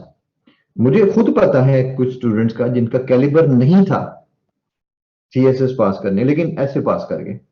वो बताते हैं कि हमने किया क्या है कि वैसे तो पास भी काफी सारे लोगों ने क्वालिफाई वो भी तो किया है, लेकिन जिन लोगों का बाकी सब्जेक्ट्स को रह गया है, ऐसे में काफी सारे लोग पास हैं। उसकी रीजन क्या है कि वो बताते हैं कि सर हमने मेथोडिकली सारी चीजें जो है वो पूरी की हैं, जैसे एक एक करके बताई हुई थी। स्टेप वन, टॉपिक सेगमेंटेशन ठीक थी, ब्रेनस्टॉर्मिंग की, माइंड मैपिंग की, आउटलाइन जो है वो अच्छी लिखी हुई है, उसके अंदर सीक्वेंस है, उसके अंदर थीसिस स्टेटमेंट लिखा हुआ है, आउटलाइन जो थी वो लिखी है अच्छे तरीके से। फिर उसके बाद जो इंट्रोडक्शन पैराग्राफ था उसके अंदर अटेंशन ग्रैबर भी है, फिर उसके बाद थीसिस, वो जिस्ट ऑफ द आउटलाइन थी, फिर थीसिस स्टेटमेंट थी, फिर ये वाला भी लिखा टेक्निकली, ये जो पैराग्राफ, ये टेक्निकल पैराग्राफ है, ये वाला जो पैराग्राफ नंबर 2 है। इसके बाद हमने डिस्कशन स्टार्ट की, और उसके बाद प्रॉपरली अच्छा डिस्कशन की, उसके बाद पैराग्राफ्स जो थे उनके अंदर रेफरेंसेस मौजूद थे, फिर पैराग्राफ्स का एक खास स्ट्रक्चर था। तो ये चीजें फॉलो करने से, और कोई बड़े लाइक फाइक किस्म के स्टूडेंट्स नहीं है, मुझे बताया ना कि जो बाकी 6 सब्जेक्ट्स में फेल है, लेकिन चूंकि उन्होंने टेक्निकली ऐसे राइटिंग की जो रिक्वायरमेंट्स थी वो पूरी की हुई थी, दे पास्ड। और 41, 44, 48 मार्क्स, ठीक ठाक मार्क्स नहीं, 51 मार्क्स। बाकी कोई ना कोई सब्जेक्ट, किसी की प्रेसी फेल है तो किसी का वो इस्लामियत फेल है तो किसी को और चीज जो है फेल है। अ, और दूसरी बात यह है कि एफपीएससी को भी, एग्जामिनर को भी नजर आया कि भाई हमारी जो रिक्वायरमेंट्स थी, वो जो सिलेबस में जो लिखी हुई थी कि comprehensive and research based knowledge, तो हाँ भाई ये बंदा रिसर्च बेस्ड नॉलेज दे रहा है, ये अपने पैराग्राफ्स में रेफरेंसेस देता है, ये pros and cons of globalisation for example लोगों ने किया, मीनिंग पर्पज ऑफ एजुकेशन किया, या और जो भी टॉपिक किए उसके अंदर पास हुए, बहुत सारे लोग पास हुए। और बताते हैं वो कि सर बाकी सीएसएस तो नहीं हुआ लेकिन ऐसे हमसे, इससे पहले जो रिजल्ट हुआ करते थे वो उल्टा होता था, बाकी सब्जेक्ट पास हो जाते थे, ऐसे में फेल होते थे। तो अब एग्जामिनर को भी नजर आ रहा है कि ये स्टूडेंट्स, हमारी जो रिक्वायरमेंट है comprehensive and research based knowledge, वो पूरा कर रहे हैं, आर्टिकुलेशन है इसके अंदर। तो सबसे बड़ी चीज ये कि इन्होंने टाइप ऑफ ऐसे को सही पहचाना है और उसके मुताबिक जो है वैसे लिखी हुई है। अब बाद लोग for example gender equality, A popular slogan को गलती से आर्गुमेंटेटिव समझ बैठे, वो फेल है, वो एक्सपोजिटरी ऐसे। अब अगर टॉपिक की टाइप की गलती लगी है तो फिर जैसे जितनी मर्जी अच्छी आप लिख लें, वो जब स्ट्रक्चर ही सही सही नहीं है, आपसे पहचाना ही नहीं उसने, तो वो बार बार कह रहा है कि अगर आप अपना स्ट्रक्चर ऑर्गेनाइजेशन सही लिखेंगे तो उससे जो है वो तो पास हुए। दो तीन एग्जांपल्स बीच में हमारे पास ऐसी भी हैं कि जिन्होंने ऐसे कंप्लीट नहीं की, कोई बीमार था या बस वो बीच में 1.5 घंटा लिखा, एंड उसके बावजूद हमें एक स्टूडेंट हमारी, उसने उसके बावजूद 26 मार्क्स, वो कहती है सर मैंने पूरी की ही नहीं है, मैंने सिर्फ आउटलाइन लिखी है, इंट्रोडक्शन, क्रंच और शुरू के 3 पैराग्राफ्स बस लिखे, और 26 मार्क्स। अब अगर इस स्टूडेंट की पूरी हुई होती तो इसके बनने थे ना, 50 से ऊपर मार्क्स जाने थे ना। क्या वजह है? उसने जितना लिखा है उसके अंदर एग्जामिनर को वो सारी चीजें मिल गई हैं जो एक्चुअली ऐसे के अंदर होनी चाहिए थी। एक स्टूडेंट इवन उसने 3 पैराग्राफ्स भी नहीं लिखे, उसने सिर्फ क्रंच पैराग्राफ लिखे, 18 मार्क्स लिए उन्हें। 18 मार्क्स का मतलब है कि उनको, मतलब एग्जामिनर को नजर आ रहा है कि इसके पास सारी टेक्निक मुकम्मल है। इनकम्प्लीट छोड़ने की रीजन मैं बता देता हूँ। ये 21 में जिस दिन एग्जाम हुआ था ना, 18 फरवरी को सुबह, पहले प्रेसी का पेपर था, एसए का बाद में था 2 बजे। प्रेसी के पेपर से बहुत से लोग डिस्करेज हो गए थे और वो फिर अपने बाकी पेपर्स भी इनकम्प्लीट छोड़ के आ गए थे। बाद लोगों ने तो बस प्रेसी और एसए का पहले दिन का पेपर दिया था, अगले दिन गए ही नहीं थे। वो प्रेसी के पेपर से इतने डिस्करेज हो गए थे कि ये तो पास होने वाली चीज ही नहीं है, क्योंकि वोकैबलरी सारी वो आउट ऑफ दैट लिस्ट आई थी। फिर प्योर ऑफ वर्ड्स जो थे वो डिक्शनरी से बनाए हुए थे, किसी लिस्ट में से नहीं थे। तो वो लोग काफी सारे जो थे वो डिस्करेज हो गए हुए थे, ऐसे में अपीयर हुए हैं लेकिन बस वो डिसहार्टेड से, ये चक्कर था। अली खान, अलग से आपसे बेटर डिस्कशन होगी ना कि आपके 28 मार्क्स आए, कहीं ना कहीं तो मस्ती की होगी ना उसके अंदर। आपने 28 में, मैंने, मेरे साथ आप अलग बात करें ना कि आपने टॉपिक जो था वो कौन सा लिया, तो ये यहाँ क्लास के अंदर तो वो नहीं हो सकेगा, अलग से मेरे साथ करो, मैं तुम्हें एग्जैक्टली बता देता हूँ तुम्हारे क्यों इसके अंदर। काफी सारे स्टूडेंट्स हैं जिन्होंने पूरी ऐसे लिखी और 26 मार्क्स आए, क्यों? और सर जी मेरे पास बस वो नहीं थे, वो नहीं थे रेफरेंसेस, नहीं थे याद मुझे, या वो इंट्रोडक्शन में मैं बस कंफ्यूज हो गया था और मैंने उसके अंदर पॉइंट्स भी लिख दिए थे और थीसिस स्टेटमेंट नहीं थी लिखी।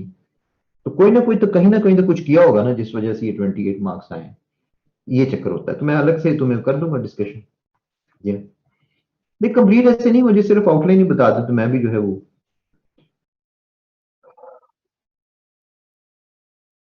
इस वक्त मैं एनालिसिस में तो जो है वो जाने के काबिल नहीं हूँ। अली खान ने अभी वो बतानी है, पूरी अपनी आउटलाइन बतानी है, फिर इसने जो टॉपिक था वो बताना है। इसलिए जो है ना, वो वाले जो मेथड जो है वो सक्सेसफुल है, इसलिए मेथड को फॉलो करें। हाँ ये है कि उसके अंदर जब आप मिक्सिंग करेंगे, एक स्टूडेंट ने मुझे बताया कि जी मैं उसके अंदर जो था ना पैराग्राफ्स और अटेंशन ग्रैबर की जगह मैंने डिस्कशन की थी, जो क्रंच पैराग्राफ की डिटेल नहीं आज जो मैंने आपको बताई है, वो उसने वहां पे जाके डिस्कस कर दी। जैसे नॉर्मली वो नीचे थीसिस स्टेटमेंट जो है वो भी नहीं लिखी, और दरमियान में वो आउटलाइन जो है वो उसको समरी दे दी, और शुरू में थोड़ी सी, अब तुमने आउटलाइन इंट्रोडक्शन उस तरीके से लिखी ही नहीं सिरे से। तो अब फिर आप कहते हैं कि दो दो टीचर्स के अलग अलग मेथड जो है वो मिक्स किए हुए हैं, नहीं जी, हम कंफ्यूज हो गए थे, हमने किसी और का जो मेथड था तो वो भी साथ जो था वो शामिल कर लिया। तो भाई ये मेरा कसूर नहीं है कि आप साथ जो है वो जूस भी पी रहे हैं और बीच में आपने जूस के अंदर जो है वो कीमा भी मिक्स कर दिया है और साथ उसके अंदर चने भी डाल दिए हैं और फिर कहते हैं जी थोड़ी सी जरा चीनी भी डाल लें इसके ऊपर। तो that is not my fault. ठीक है, करते हैं लोग कि जी उसने कहा था जी चीनी होनी चाहिए इसके अंदर, चलो डाल दो, अगर तुम समझते हो कि कीमा खाते हो ऊपर चीनी आनी चाहिए तो डाल लो, कर लो। क्योंकि हम मानते तो बहुत है ना दूसरों की, अपनी तो अकल नहीं हम इस्तेमाल करते। आपको लगता है मजा आया इसका? चिकन कीमे के ऊपर जो है वो चीनी डाली जा रही है, थोड़ी सी मलाई भी डाल लो, कोई बात नहीं। सर ये जो क्वेश्चन पेपर में इंस्ट्रक्शन है no space should be left between the answer, इसमें थोड़ी कंफ्यूजन है। फॉर इंस्टेंस अगर हम नेक्स्ट पैराग्राफ में जा रहे हैं तो स्पेस देनी है या विदाउट स्पेस नेक्स्ट लाइन से स्टार्ट करें? मोहम्मद मुर्सी नेक्स्ट जो है ना वो पैराग्राफ के दरमियान लाइन ना छोड़ें, लेकिन एक चीज जरा क्लियर कर लें कि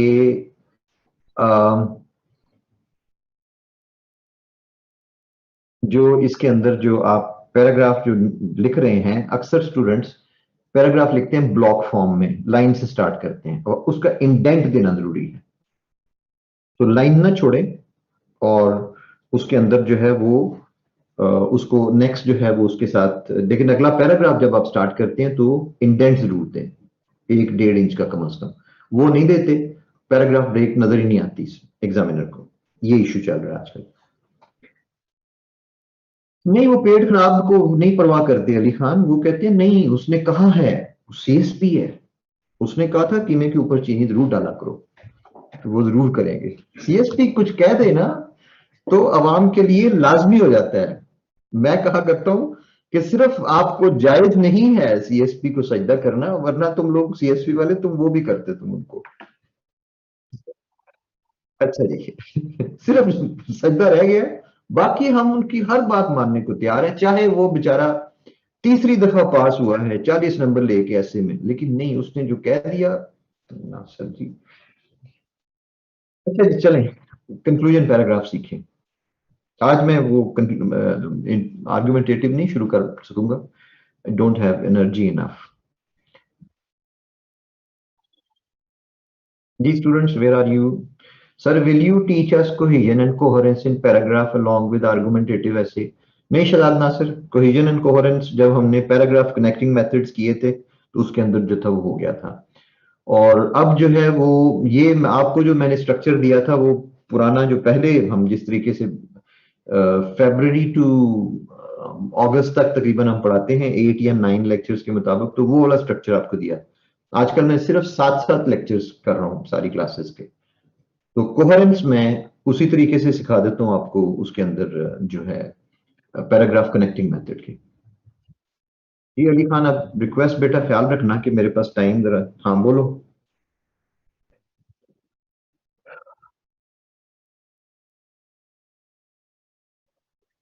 3 क्लासेस मुश्किल हो जाती हैं, मैं सुबह 11 बजे से पढ़ा रहा हूँ, 8-9 घंटे हो गए पढ़ाते हुए। अगर स्क्रीनिंग के लिए थोड़ा गाइड कर दें, हाँ जरूर करेंगे, जो ही मुझे पता चलता है कि स्क्रीनिंग में क्या आना है। I know nothing about screening test, ठीक है। और मैं सर ये भी क्लियर कर दूं कि मुझे नहीं पता, तो मैंने आपको बता दिया है कि मुझे नहीं पता। बाकी किसी से भी पूछेंगे उसको पता नहीं होगा, लेकिन वो आपको गाइड जरूर करेगा। जैसे ये मिस गाइड करेगा ना, जैसे ये है ऑप्शनल सब्जेक्ट्स की सिलेक्शन के बारे में लोग मुझे पूछा करते, तो मैं बताता हूं कि मुझे नहीं पता इनका। और क्यों नहीं पता? इसलिए कि बाकी हर कोई आपको एडवाइस करने को तैयार है, तो इसलिए मैं उस चीज में नहीं करता, मुझे बिल्कुल नहीं पता कि स्क्रीनिंग टेस्ट में क्या आना है।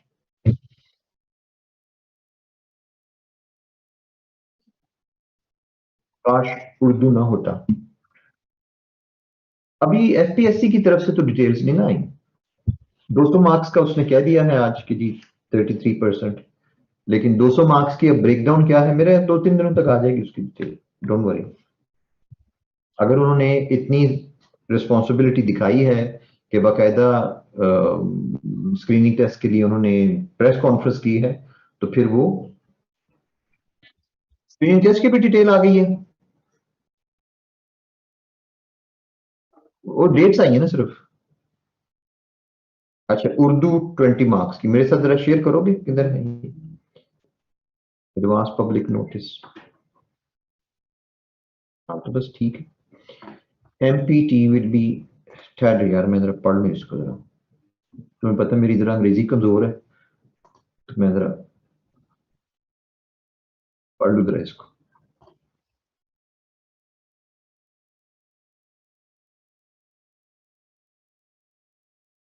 अच्छा जी, basic preliminary test MCQ based prelim MPT कहलाएगा ये। Will be effective from 2022, mandatory calling test for appearing in main written. ये वही वो आ गया ना, ये देखो मैं स्टूडेंट्स आपको बताऊं, ये उसकी आईएएस की लैंग्वेज है ये वाली, उसमें भी प्रीलिम्स कहलाते हैं और इन ये मेंस कहलाएंगे अब। वो भी आईएएस में भी जो स्क्रीनिंग टेस्ट है वो प्रीलिम्स कहलाता है, यानी प्रिलिमिनरी टेस्ट, और ये जो है ये मेन रिटन टेस्ट, तो मेंस कहलाएंगे। ये बिल्कुल वही टर्मिनोलॉजी है सारी इंडिया वाली, आईएएस वाली। appearance will not be counted as a chance। अच्छा, जितनी दफा चाहे एमपीटी कर सकते हैं। 1 mark each, no negative marking, very good। 200 minutes, 3 घंटे का, 3.25 घंटे का paper. Qualifying threshold 33। Answer key will be uploaded on FPSC website on same day after conclusion of exam। ठीक है। Allowed to take carbon copy of answer sheet। Will be knowledge based test, score of MBT will be well known for the same years, which overall marks written in final merit position, cut off date determined of it। 12-21, ठीक है। 500। Okay. Grammar usage, translation, translation English to Urdu के Urdu to English. Okay, translation होगी Urdu to English.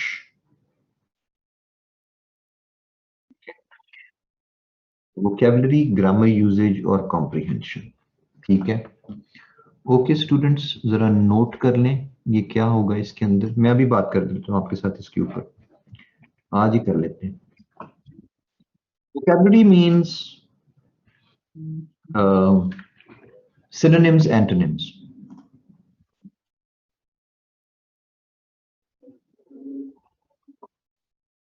नहीं, Urdu to Urdu नहीं है मजीद, Urdu to Urdu को translation नहीं कहते। चलो अभी डिस्कशन कर लेती हूँ, जितना मुझे पता है मैं आपको बता देता हूँ। Vocabulary means synonyms, antonyms। Are you getting me students?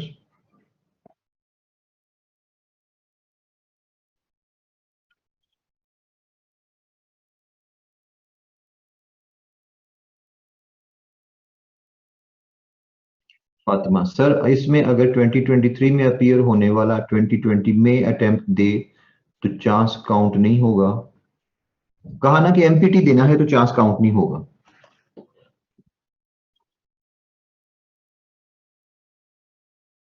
जी, तो ये चीज क्लियर हो गई कि ये सारा है सिनोनिम्स एंटोनिम्स पे बेस्ड। बाकी ग्रामर यूजेज, ग्रामर यूजेज मैं बाद में करता हूँ, कॉम्प्रिहेंशन पहले क्लियर कर ले। कॉम्प्रिहेंशन से मुराद है, यानी एक पैसेज आपको दिया जाएगा पढ़ने के लिए और उसमें से क्वेश्चंस दिए जाएंगे जिनको आपने आंसर करना होगा। या इसके अंदर कॉम्प्रिहेंशन चूंकि एमसीक्यू बेस्ड है, मैं इसको आपको क्लियर कर दूं, आपने सवालों के जवाब नहीं देने, मैं आपको इसकी कॉम्प्रिहेंशन इस तरह से क्लियर करूंगा एक एग्जांपल देके। लेट मी, सही है, अब मुझे सवाल ना पूछो फैजान। अब मैं अगर बता रहा हूं ना तो अब मुझे फिर सवाल ना दो यार, अब ये सैट बेस्ड होगा या किसकी बेस पे होगा। Let me show you.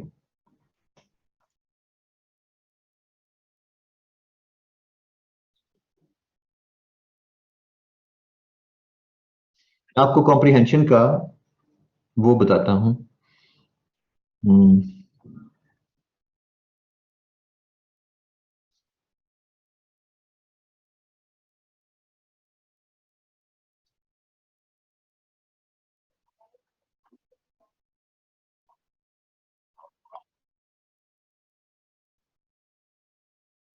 Example है इसकी, मैं क्योंकि आईएएस की वो करता हूँ ना, तैयारी कराता हूँ ना इसकी।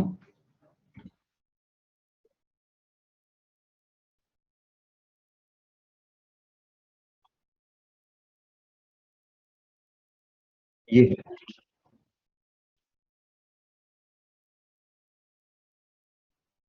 आपका कॉम्प्रिहेंशन, इस तरह की होगी एमसीक्यू बेस्ड।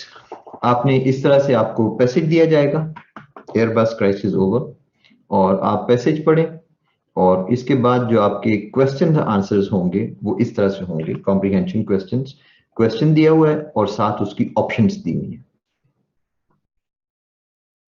कि इनमें से कौन सी ऑप्शन जो है वो टेक्स्ट के मुताबिक एप्लीकेबल है। आपने अपने पास से आंसर नहीं लिखना। स्टूडेंट समझ आ रही है? ये क्वेश्चन नंबर, ये तो बुलेट, ये तो रेडियो बुलेट, रेडियो वो बटन बने हुए हैं ना, इसकी बजाय आपका वहां पे एबीसी जो है वो दिया हुआ है, 3 या 4 आपको ऑप्शंस दी जाएंगी। ये कॉम्प्रिहेंशन का तरीका है। कतर एयरवेज ऑर्डर्ड, क्या इसने, पैसेज पढ़ें दोबारा और देखें कि उसके अंदर इसका जवाब जो है उसके मुताबिक। फिर उसके बाद question number 4, US Airways, Boeing, और इस तरीके से आपके पास क्वेश्चन दिए हुए हैं और साथ उनकी 3 या 4 आपके पास ऑप्शंस दी होंगी। ये अभी तक किसी को नहीं पता, ये you can tell others also, मेरे नाम से बता सकते हैं कि this is how comprehension is going to B.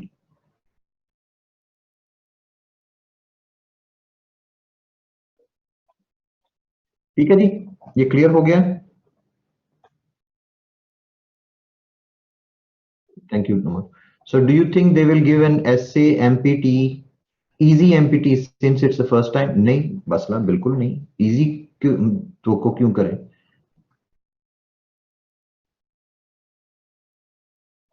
अब मैंने आपके जो कितने, 2 चीजों का, सवालों का जवाब जो है वो दे दिया है।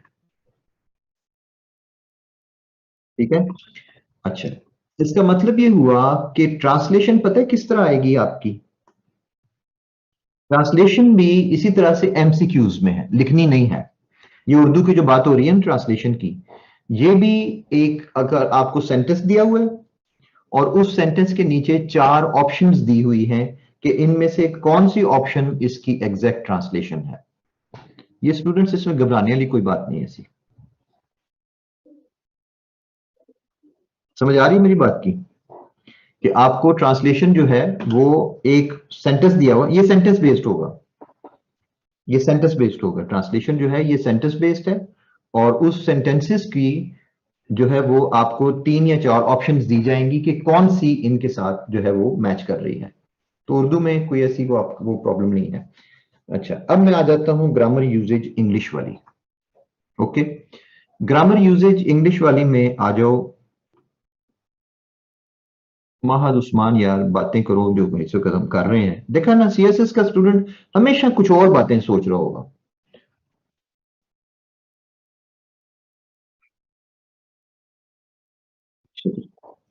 Grammar usage,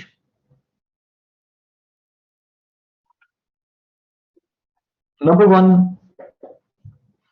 correction, sentence correction. आपको एक वो देखा हुआ है उसके वाला, सैट वाला, यस, जो कह रहा था, सैट में आपको जिस तरह से सेंटेंसेस दिए जाते हैं और उनके 4 नीचे ए बी सी डी जो है वो अंडरलाइन किया होता है, आप बताएं इनमें से कौन सा जो है वो इनकरेक्ट है?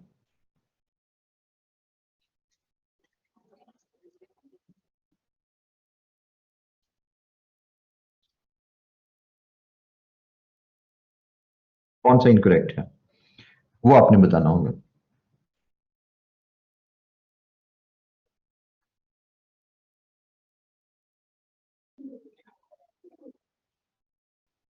जीआरई में भी, जी हाँ, जीआरई में भी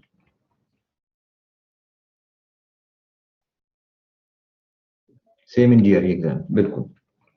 सर इस पार्ट का प्रैक्टिस के लिए कोई टेक्निक एंड सोर्स बता दें। अली खान, ये बात कर रहे हैं ना लोग, जीआरई की जो बुक्स हैं वो आप यूज करें। जीआरई और एसएटी के अंदर जो इंग्लिश वाला जो पोर्शन है वो प्रैक्टिस करें, वही चीजें सारी। सो नंबर 1 मैंने आपको लिखवा दिया है, करेक्ट इनकरेक्ट। मैं भी लिख लूं यार, ये बाकी लोग भी पूछते हैं। करेक्शन, ठीक है। Number 2, prepositions. प्रेपोजिशंस का यूजेज जो है वो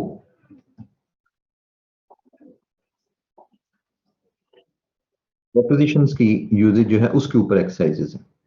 उसके ऊपर उसके बाद जो है वो आपके पास इसमें आगे पेयर ऑफ वर्ड्स, यानी आपको सेंटेंस दिया हुआ है और उसके अंदर पूछा गया है कि इसमें से ए या बी कौन सा वर्ड जो है वो यूज होगा। समझ आती है इसकी? कि यहां पे मसलन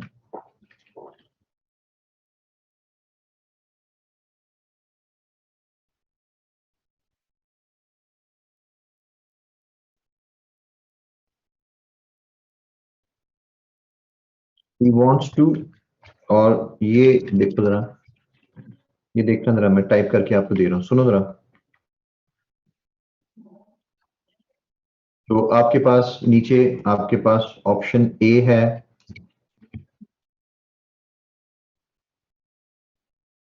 राइट, और बी है आपके पास। तो कौन सी ऑप्शन यहां पे लगनी है?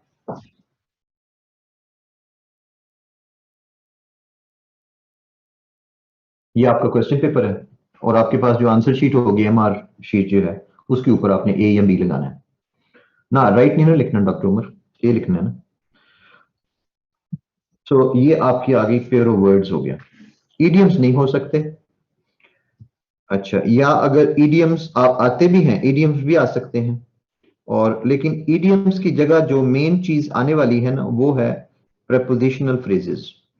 कि सेंटेंस जो है वो प्रेपोजिशनल फ्रेज वाला जो कोई सेंटेंस बनाया गया और उसका मीनिंग आगे आपके पास 3 ऑप्शंस दी गई होंगी।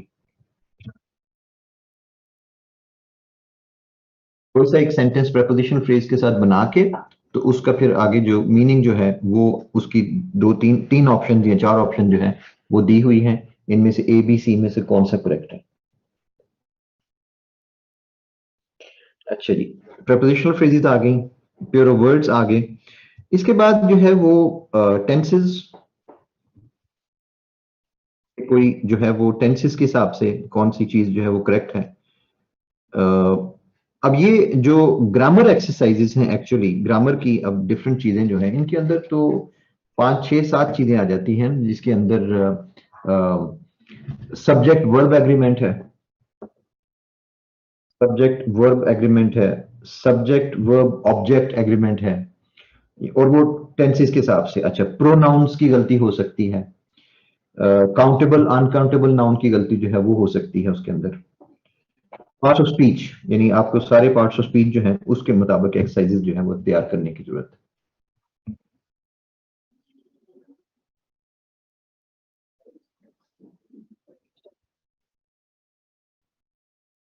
ये बड़ी अच्छी, ये जो करवा रहे हैं ना, ये वाले क्या नाम था इनका, grammar.com जो थी, उनकी जो ग्रामर की एक्सरसाइजेज है मेरे दिमाग में आ रही हैं सारी वो। और वो एक्सरसाइजेज एग्जैक्टली जिन लोगों ने की हुई हैं वो ये इस किस्म के टेस्ट बड़ी आसानी से क्लियर करते हैं, ये वाले जो एमपीटी टाइप होते हैं।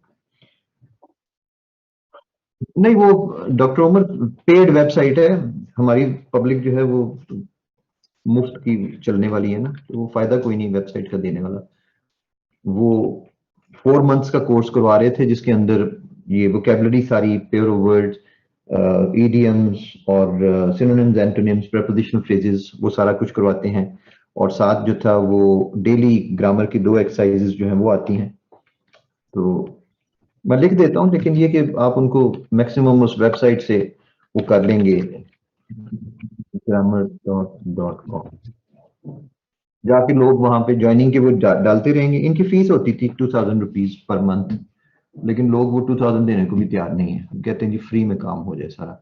लेकिन मुझे पता है कि जिन लोगों ने वो 4 मंथ्स का कोर्स किया हुआ है वो कहते हैं कि जी अब हमारे लिए ये हलवा हो गया हुआ सारा कुछ इस तरह के टेस्ट में। Anyhow, if you want to join, just go ahead. वो ये ग्रामर यूजेज की everything they have already done with that. ये स्टूडेंट्स को समझ आ रही है कि चीज की?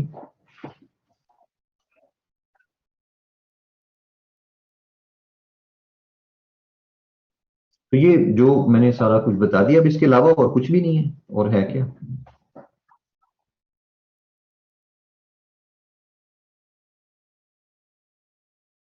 ये उम्र पता है क्या, मैं बताता हूँ, सीएसएस के स्टूडेंट की मेंटेलिटी होती है, कोई एकेडमी इनसे ना ये इसकी इंग्लिश की ये तैयारी कराने के लिए ना 40,000 रुपया रखवा लेगी, 20,000 रुपया वो पे कर लेंगे। लेकिन कोई वेबसाइट जब कहेगी ना जी ये तैयारी करने के लिए 2,000 रुपया मंथ की फीस है, वहां नहीं देते। एकेडमी वाले बड़े आराम से बेवकूफ बना देते हैं इनको। ये पता नहीं हमारे पाकिस्तानी स्टूडेंट्स का क्या मसला है कि पाउंड फुलिश एंड पेंस को बचा लेते हैं। जी स्टूडेंट्स बताएं मुझे कुछ और।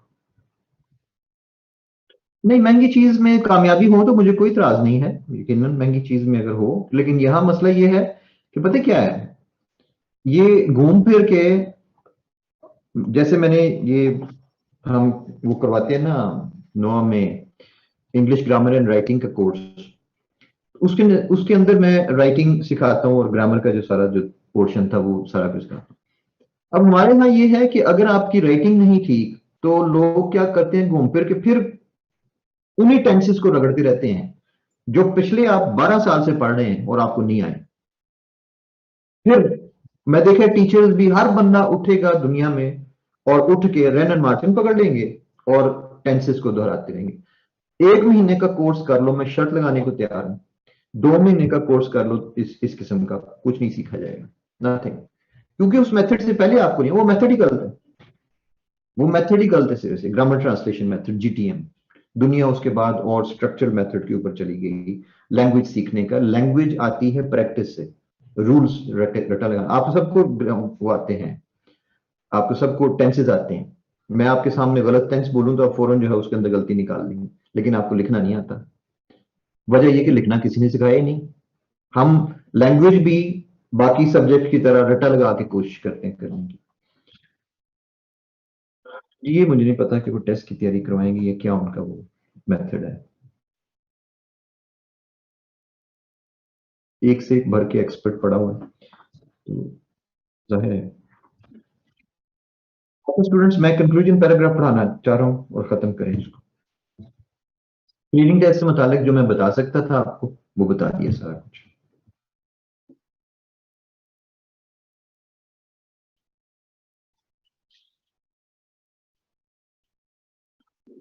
अब मतलब है अंदर से यही सारा कुछ, अब आपने अपने आप को कंफ्यूज करना है। इधर उधर लोग आपको वो बताएंगे जी ये भी है और वो भी है और ये भी, तो वो अपने की मर्जी। मैं थोड़ा थोड़ा सा ना, आपने महसूस किया होगा थोड़ा सा मैं जरा सिंकी मिजाज हूँ इस मामले में, लोगों को एडवाइस देने में। मुझे पता है कि इन्होंने सिर्फ मुझसे नहीं पूछना, इन्होंने 15 और लोगों से भी पूछना है, और उन्होंने कंफ्यूज भी करना है, और इन्होंने खुश भी होना है उस चीज से। इसलिए मैं थोड़ा सा ना जरा बिटर हूँ इस मामले में।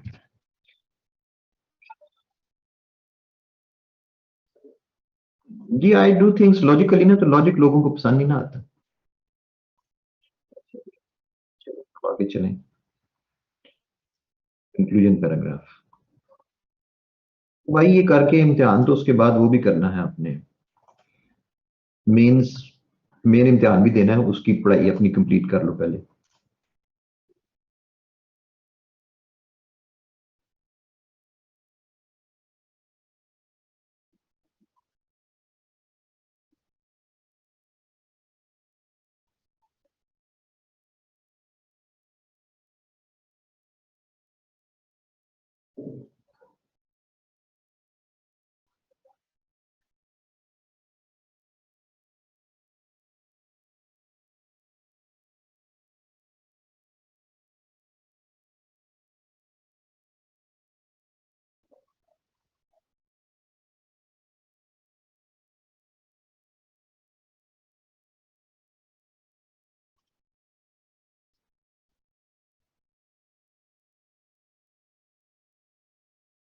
Conclusion paragraph.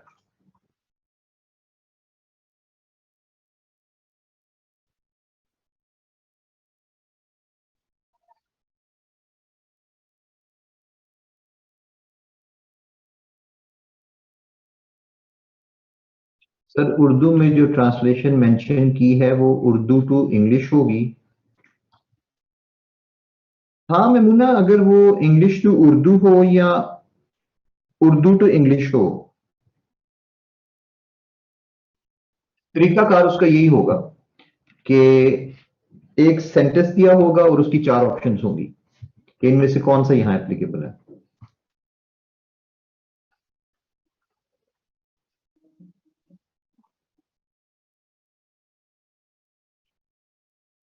चलिए आप लोग जरा, आपका ध्यान हट गया और चीजों की तरफ सोचना शुरू हो गए। Let me finish this conclusion paragraph. इसकी इंपॉर्टेंट चीज ये है 150 टू 180 वर्ड्स का, कि इसके ऊपर ना कोई स्ट्रक्चर नहीं देना मैंने आपको।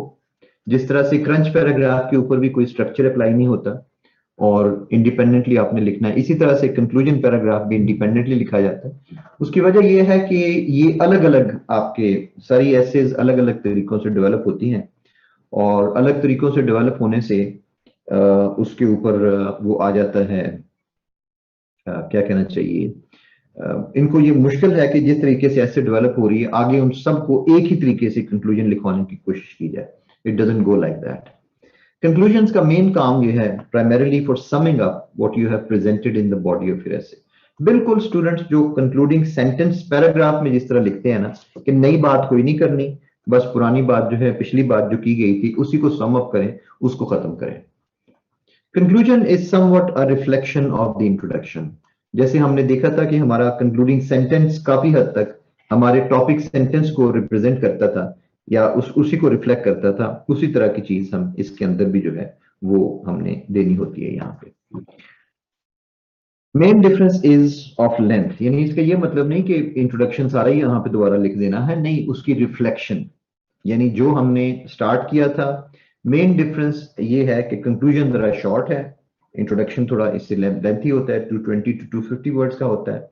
और टोन ऑफ राइटिंग से मुराद ये है कि हमारी जो, देखें जब इंट्रोडक्शन हम लिख रहे थे तो उस वक्त हमारी टोन थी इलेबोरेटिव, इलेबोरेट करने वाली। अब हमारी टोन ऑफ राइटिंग है कंक्लूसिव, अब हम उसको खत्म कर रहे हैं। तो ये दोनों के दरमियान जो है, यानी एलेबोरेटिव ये थी कि हम इंट्रोडक्शन पैराग्राफ में सारे पॉइंट्स ऐसे के अंदर जितने भी थे वो सारे मेंशन कर रहे थे। अब हम सारे पॉइंट्स मेंशन नहीं करेंगे और सिर्फ उसको हम जो समरी और थोड़ा बहुत के इसके अंदर ये पॉइंट्स डिस्कस किए गए।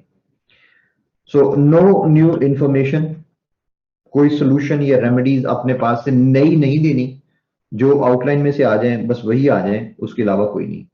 Summarize your argument and draw on some of the main points discussed in the body of the essay, but not in too much detail. यहाँ पे हम सिर्फ सरसरी सा जिक्र करते हैं कि इस essay के अंदर फला फला पॉइंट्स जो हैं उन चीजों का की डिस्कशन की गई है। Use synonyms and paraphrasing so that you do not repeat all your main points word for word. So अब आपने अपने सिर्फ और सिर्फ use synonyms. So अब आपने जब उसको करना है अपनी आर्गुमेंट को, और सारे मसलन वही मेन पॉइंट्स जो हैं सारे दोबारा दोहराने हैं, तो फिर दोहराने के लिए जरूरी है कि अब आप उनकी तरफ वर्ड्स चेंज करें। सारे तो नहीं दोहराने कुछ, लेकिन ये कि अब आप उनको सेम वर्ड फॉर वर्ड ना यूज करें, पैराफ्रेजिंग यूज करें, थोड़ा सा उनकी जो आउटलुक है जरा डिफरेंट वर्ड्स में डिफरेंट सेंटेंस स्ट्रक्चर के साथ जो है उन पॉइंट्स को जरा पेश करें। Tell your reader how your essay has successfully responded to the essay question या type topic। ये जरा समझ लें इस बात को। थोड़ा सा इसमें ना आजादी से अपने पास से 2 3 4 सेंटेंसेस लिखने होते हैं कि किस तरह से essay का टॉपिक क्या था और आपने इस essay के अंदर अपने पॉइंट्स के जरिए उसको किस तरीके से साबित किया है या रिस्पॉन्ड किया है, उसको आपने उस बात को कैसे उसको प्रूव किया है और या उसको इलेबोरेट किया है, एक्सप्लेन किया है, या जो भी साइड आप ले रहे हैं उसके अंदर टॉपिक के, तो किस तरीके से किया है। एक दो इंपॉर्टेंट चीज इसके अंदर ये है कि आपने कभी भी इसके अंदर जो इंपॉर्टेंट पॉइंट, जब भी आप स्टार्ट कर रहे हैं कंक्लूजन का पैराग्राफ, तो उसको हमेशा शुरू में कोई ना कोई इंडिकेशन जरूर दें कि आप अपना ये कंक्लूजन का पैराग्राफ है। अब जाहिर है हेडिंग तो नहीं दी जा सकती, तो कंक्लूजन के पैराग्राफ के शुरू में हम ये वर्ड्स जो हैं ये लिख देते हैं कोई ना कोई। इन सबमिशन कहा जा सकता है, या इन ए नटशेल कह सकते हैं, कंक्लूसिवली वन में से दैट, या इन कंक्लूजन, या कोई इस किस्म का लफ्ज जो है वो हम यूज करते हैं कंक्लूजन पैराग्राफ के स्टार्ट में, ताकि एग्जामिनर को पता चल सके कि ये आपने अपने पैराग्राफ का कंक्लूजन लिखा, अपनी जो ऐसे का है कंक्लूजन लिखा है। बाद लोग नहीं लिखते, पता ही नहीं चलता आखिरी पैराग्राफ कि ये कंक्लूजन है या कि क्या इसकी ऐसे का टाइम खत्म हो गया है, ये क्या चीज है। तो ये ऐसे नहीं करना चाहिए। हमेशा कंक्लूजन पैराग्राफ लिखना एक अचीवमेंट है, आपने आफ्टर ऑल अपनी ऐसे पूरी की है, टाइम के अंदर अंदर सारा कुछ लिखा है, तो फिर एग्जामिनर को दिखाएं कि हाँ भाई मैं अब कंक्लूड कर रहा हूं और मैंने ऐसे अपनी मुकम्मल की है, जो कि बजाते खुद एक अचीवमेंट है।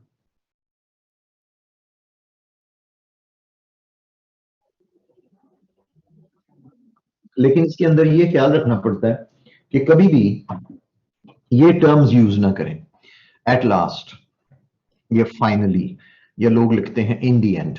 नहीं, नॉलेज का कोई एंड नहीं है। आपका जो टॉपिक है वो फर्दर अभी मजीद उसके ऊपर डिस्कशन हो सकती है, लेकिन हमारे पास जो है वो नहीं है, मतलब हमारी आउटलाइन का टाइम खत्म हो गया ना, हमारे पास अपने पेपर का टाइम खत्म हो, या आउटलाइन के पॉइंट्स पूरे हो गए हैं, या 3 आवर्स पूरे हो गए, तो हम इस आर्गुमेंट को यहाँ पे वाइंड अप कर रहे हैं। इसका ये मतलब नहीं कि इस आर्गुमेंट पे बस फाइनल बात मैंने कर दी है, या इन द एंड, इस तरह के वर्ड्स कभी यूज ना करें। एब्सोल्यूट इस तरह के वर्ड्स नहीं करने होते। आप ये कह सकते हैं इन समेशन, अच्छा भाई मैं अपनी बात को सम अप कर रहा हूं, या इन ए नटशेल, या कंक्लूसिवली, इस तरह के। स्टूडेंट्स इस पॉइंट की समझ आइए जरा।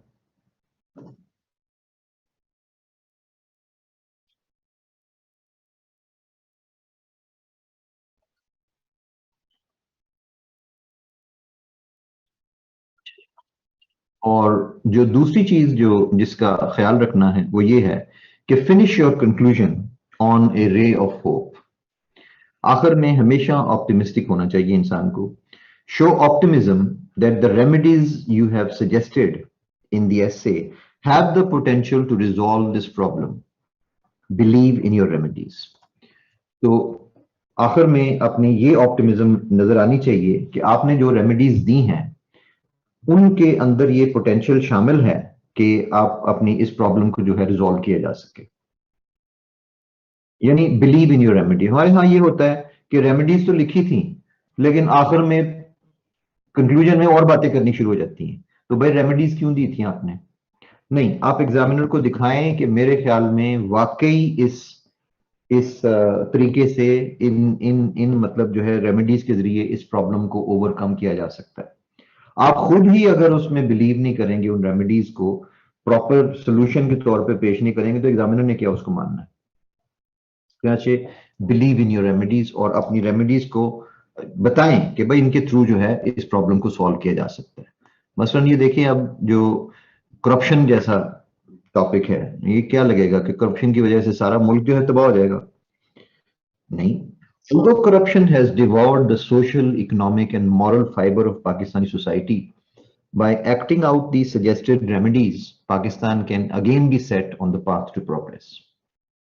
यानी इन रेमेडीज के जरिए वाकई करप्शन पे काबू पाया जा सकता है, और करप्शन को ओवरकम करके तो हम दोबारा प्रोग्रेस जो है वो स्टार्ट कर सकते हैं।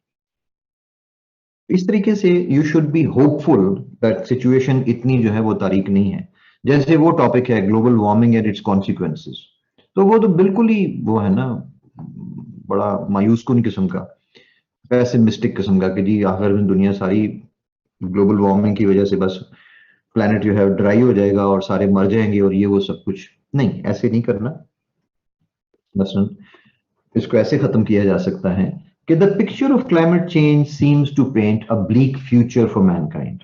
मानते हैं, however it is a false impression. By acting out the suggested remedies, mankind can surely overcome climate change and reduce its negative effects for the better future of coming generations. तो आपने बात को जब वाइंड अप किया है तो ठीक है, हम मानते हैं कि भाई ये इस वक्त लग रहा है कि जैसे बड़ा ब्लीक फ्यूचर है मैनकाइंड का, लेकिन नहीं, मैंने जो रेमेडीज दी हैं उनमें इतना दम हम है कि इसके जरिए इस प्रॉब्लम को, क्लाइमेट चेंज को रिड्यूस किया जा सकता है, इसके नेगेटिव इफेक्ट्स को रिड्यूस किया जा सकता है for the future of better future of coming generation. आखिर में आप कोटेशन को लिखना चाहें वो लिख सकते हैं, लोग आयत लिखते हैं, हदीस लिखते हैं, कोटेशन वगैरह कोई पोइट्री की लाइंस लिखते हैं, तो आप कर सकते हैं, लेकिन वही बात कि उसको टेक्स्ट के साथ मिला के रखना है, अलग से डेकोरेशन के तौर पर नहीं लिखना, जैसे शुरू में आपको कोटेशन के लिए कहा था इंट्रोडक्शन पैराग्राफ में। जी students, that's the end of your expository essay. और ये conclusion paragraph, crunch paragraph, introduction paragraph, thesis statement, paragraph structure, ये सब कॉमन है सारी तरह की एसेस के अंदर। आपके पास एक्सपोजिटरी है, आर्गुमेंटेटिव है, और ये जो आपके पास जो एब्स्ट्रैक्ट एसे है, इन सब के मेथड्स आपके पास जो है वो सेम सारे। सिर्फ आगे चल के जैसे हम आर्गुमेंटेटिव पढ़ेंगे तो यू विल सी कि हमारी पैराग्राफ अरेंजमेंट जो है वो चेंज हो जाएगी, आउटलाइन चेंज हो जाएगी, बाकी स्ट्रक्चर उसी तरीके से। Exact wording of thesis statement at the end of introduction, yes of course Umar, introduction में तो नहीं ना, थीसिस स्टेटमेंट जरा सी भी चेंज करोगे तो वो थीसिस स्टेटमेंट नहीं रहेगी।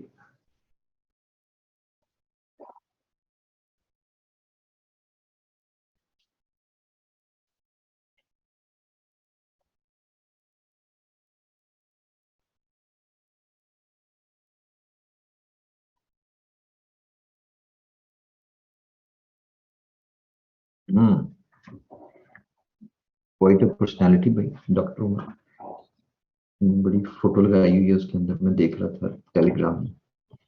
सर ऐसे में हम पॉलिटिकल पार्टीज या पर्सनालिटीज की सैंपल एग्जांपल दे सकते हैं अगर तो जरूरत पड़ती है, जो आप मसलन क्या नाम है आपका, आपकी ऐसे की जो डिटेल्स हैं जो पैराग्राफ के अंदर, अगर तो आपने वाकई मसलन आप अगर आप लिख रहे हैं 2014 में कोई चीज हुई, तो during 2014 during the government of PMLN तो लिखना पड़ेगा, क्योंकि ये हिस्ट्री है ना हमारे। मुझे नहीं समझ आती ये कहां से लोगों ने इंप्रेशन बना लिया है कि जी पॉलिटिकल पार्टी का नाम नहीं लिखना, आपकी हिस्ट्री में शामिल है। PMLN या PPP या PTI इसी मुल्क की पार्टीज है ना, हिस्ट्री में शामिल है ना। और अगर किसी पॉलिटिकल पर्सनालिटी का नाम लिखने की जरूरत पड़ती है कि according to as the then prime minister Nawaz Sharif mentioned, और उसने को पॉलिसी का को बात अगर आपने तो करें, वो प्राइम मिनिस्टर था, आपकी हिस्ट्री में नाम लिखा हुआ उसका। मुझे नहीं समझ आती है क्यों, अब पता है लोग क्या लिखते हैं, दी ए पॉलिटिकल पार्टी डिसाइडेड दैट। अब वहां पे एग्जामिनर का दिल करता है कि ये उठा के कुछ चीज मारे इस ऐसे के ऊपर, ए पॉलिटिकल पार्टी, तुम्हें क्या दिमाग खराब है तुम्हारा? या तो प्राइम मिनिस्टर, दी देन प्राइम मिनिस्टर, तुम्हें नाम नहीं आता उसका, इसका मतलब तो ये है कि आपको 2014 में जो पॉलिटिकल पार्टी थी उसका नाम नहीं आता, या आपको उस वक्त के प्राइम मिनिस्टर का नाम है। तो इस तरह की बोंगियां मारने के बजाय, ये बोंगी है ना और क्या है, सिर्फ इसलिए कि जी नाम नहीं लेना, क्यों? अगर वो एग्जामिनर किसी और पॉलिटिकल पार्टी की एफिलिएशन हुई तो वो आपके नंबर काट लेगा कि तुमने पॉलिटिकल पार्टी का नाम क्यों लिया। तुम्हारी यार, मुझे तो समझ कोई नहीं आती कि किसी का नाम लेने से उसकी एफिलिएशन कैसे मुतासर हो जाती है बेचारे की।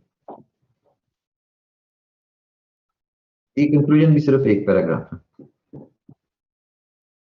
समीना मसूद XY आप तब लिखेंगे जब आपको नाम नहीं आता उसका, और अगर आप कहते हैं कि इन 2010 the XY prime minister said that, साफ आप अपनी इग्नोरेंस शो कर रहे हैं कि मुझे नहीं पता उस वक्त प्राइम मिनिस्टर कौन था, उसका नाम XY नहीं था। आपकी हिस्ट्री ऑफ पाकिस्तान में लिखा हुआ है कि 2010 में प्राइम मिनिस्टर कौन था, लिखा हुआ। समीना मसूद,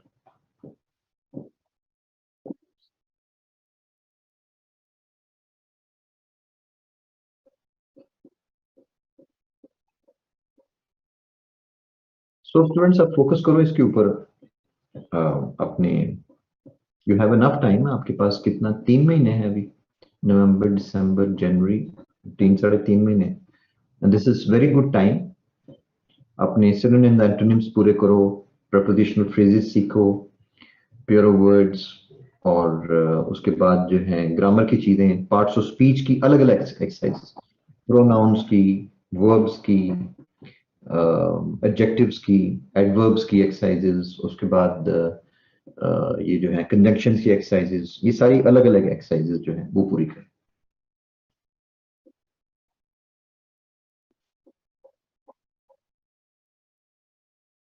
बेशुमार एक्सरसाइजेस ये वो इसके ऊपर अवेलेबल हैं। और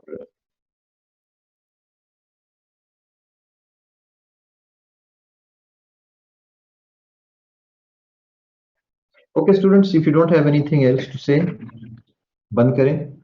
sir, there is an essay, globalisation is westernisation, क्या क्या सर, हम इससे कैसे लेकर चलेंगे, थोड़ा गाइड करें। Maimuna, do you agree with this और डिसएग्री विद दिस? ये आर्गुमेंटेटिव ऐसे,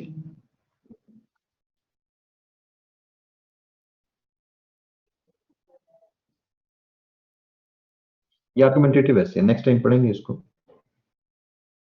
अगर आप एग्री करती हैं तो ये थीसिस हो गया आपका, और एंटी थीसिस हो गया कि ये वेस्टर्नाइजेशन नहीं है।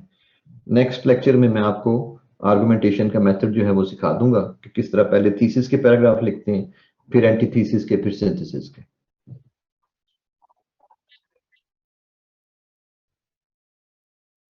Am I a bit happy? Really? मैंने उमर आपके साथ क्लास बड़े अरसे बाद हुई है, मैं आपको बताने लगा था इस दौरान एक बहुत बड़ी चेंज आई। और वो चेंज बड़ी अजीब सी चेंज है। मैंने क्लासेस के साथ गुस्सा करना छोड़ दिया। ये फर्क है। मैंने जो है वो, मुझे ये समझ आई कि यार इन बेचारों के साथ क्या गुस्सा करना है, ये तो मैं बीच में अगर एक बंदा अगर मेरी टेल ट्विस्टिंग करता है तो बाकी लोगों का क्या कसूर है। सो मैंने भी सीख लिया कि इक्का दुक्का जो केस होता है ना, उसको इक्का दुक्का ही समझे। उसकी वजह से जो है वो, तब से मेरी काफी सारा एटीट्यूड के अंदर जो है वो डिफरेंस आया।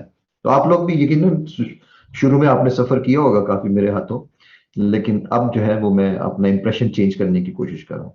लेकिन मैंने देखा है, एक दफा बंदा बदनाम हो जाए ना, उसको बाद में कोई भी ठीक होने का मौका नहीं देता। यानी यहाँ कैंपस क्लासेस में भी अगर मैं कहता हूँ ना कि भाई मैं गुस्सा नहीं करूंगा तुम्हारे साथ, वो नहीं सर आप तो मशहूर हैं, आप तो गुस्सा कर जाते हैं। तो मैंने देखा है यहाँ पाकिस्तान में इंसान को ठीक नहीं होने देते लोग। अच्छा, आपको कभी नहीं डांटा? अच्छा, लेबलिंग हो जाती है। Conifer seed in background is looking nice. Conifer seed कौन सी बात है? Conifer seed कहते हैं। चलो बच्चों, अब ये भी जो बातें की है ना उसकी, उसके बारे में, अपना एमपीटी के बारे में, उनको आप जरा लिख लो और प्रैक्टिस स्टार्ट करो। लो मैं बंद कर रहा हूँ फिर। ओके, खुदा हाफिज। नेक्स्ट टाइम हम आर्गुमेंटेटिव भी करेंगे और वो भी करेंगे एब्स्ट्रैक्ट भी। थैंक यू, खुदा हाफिज।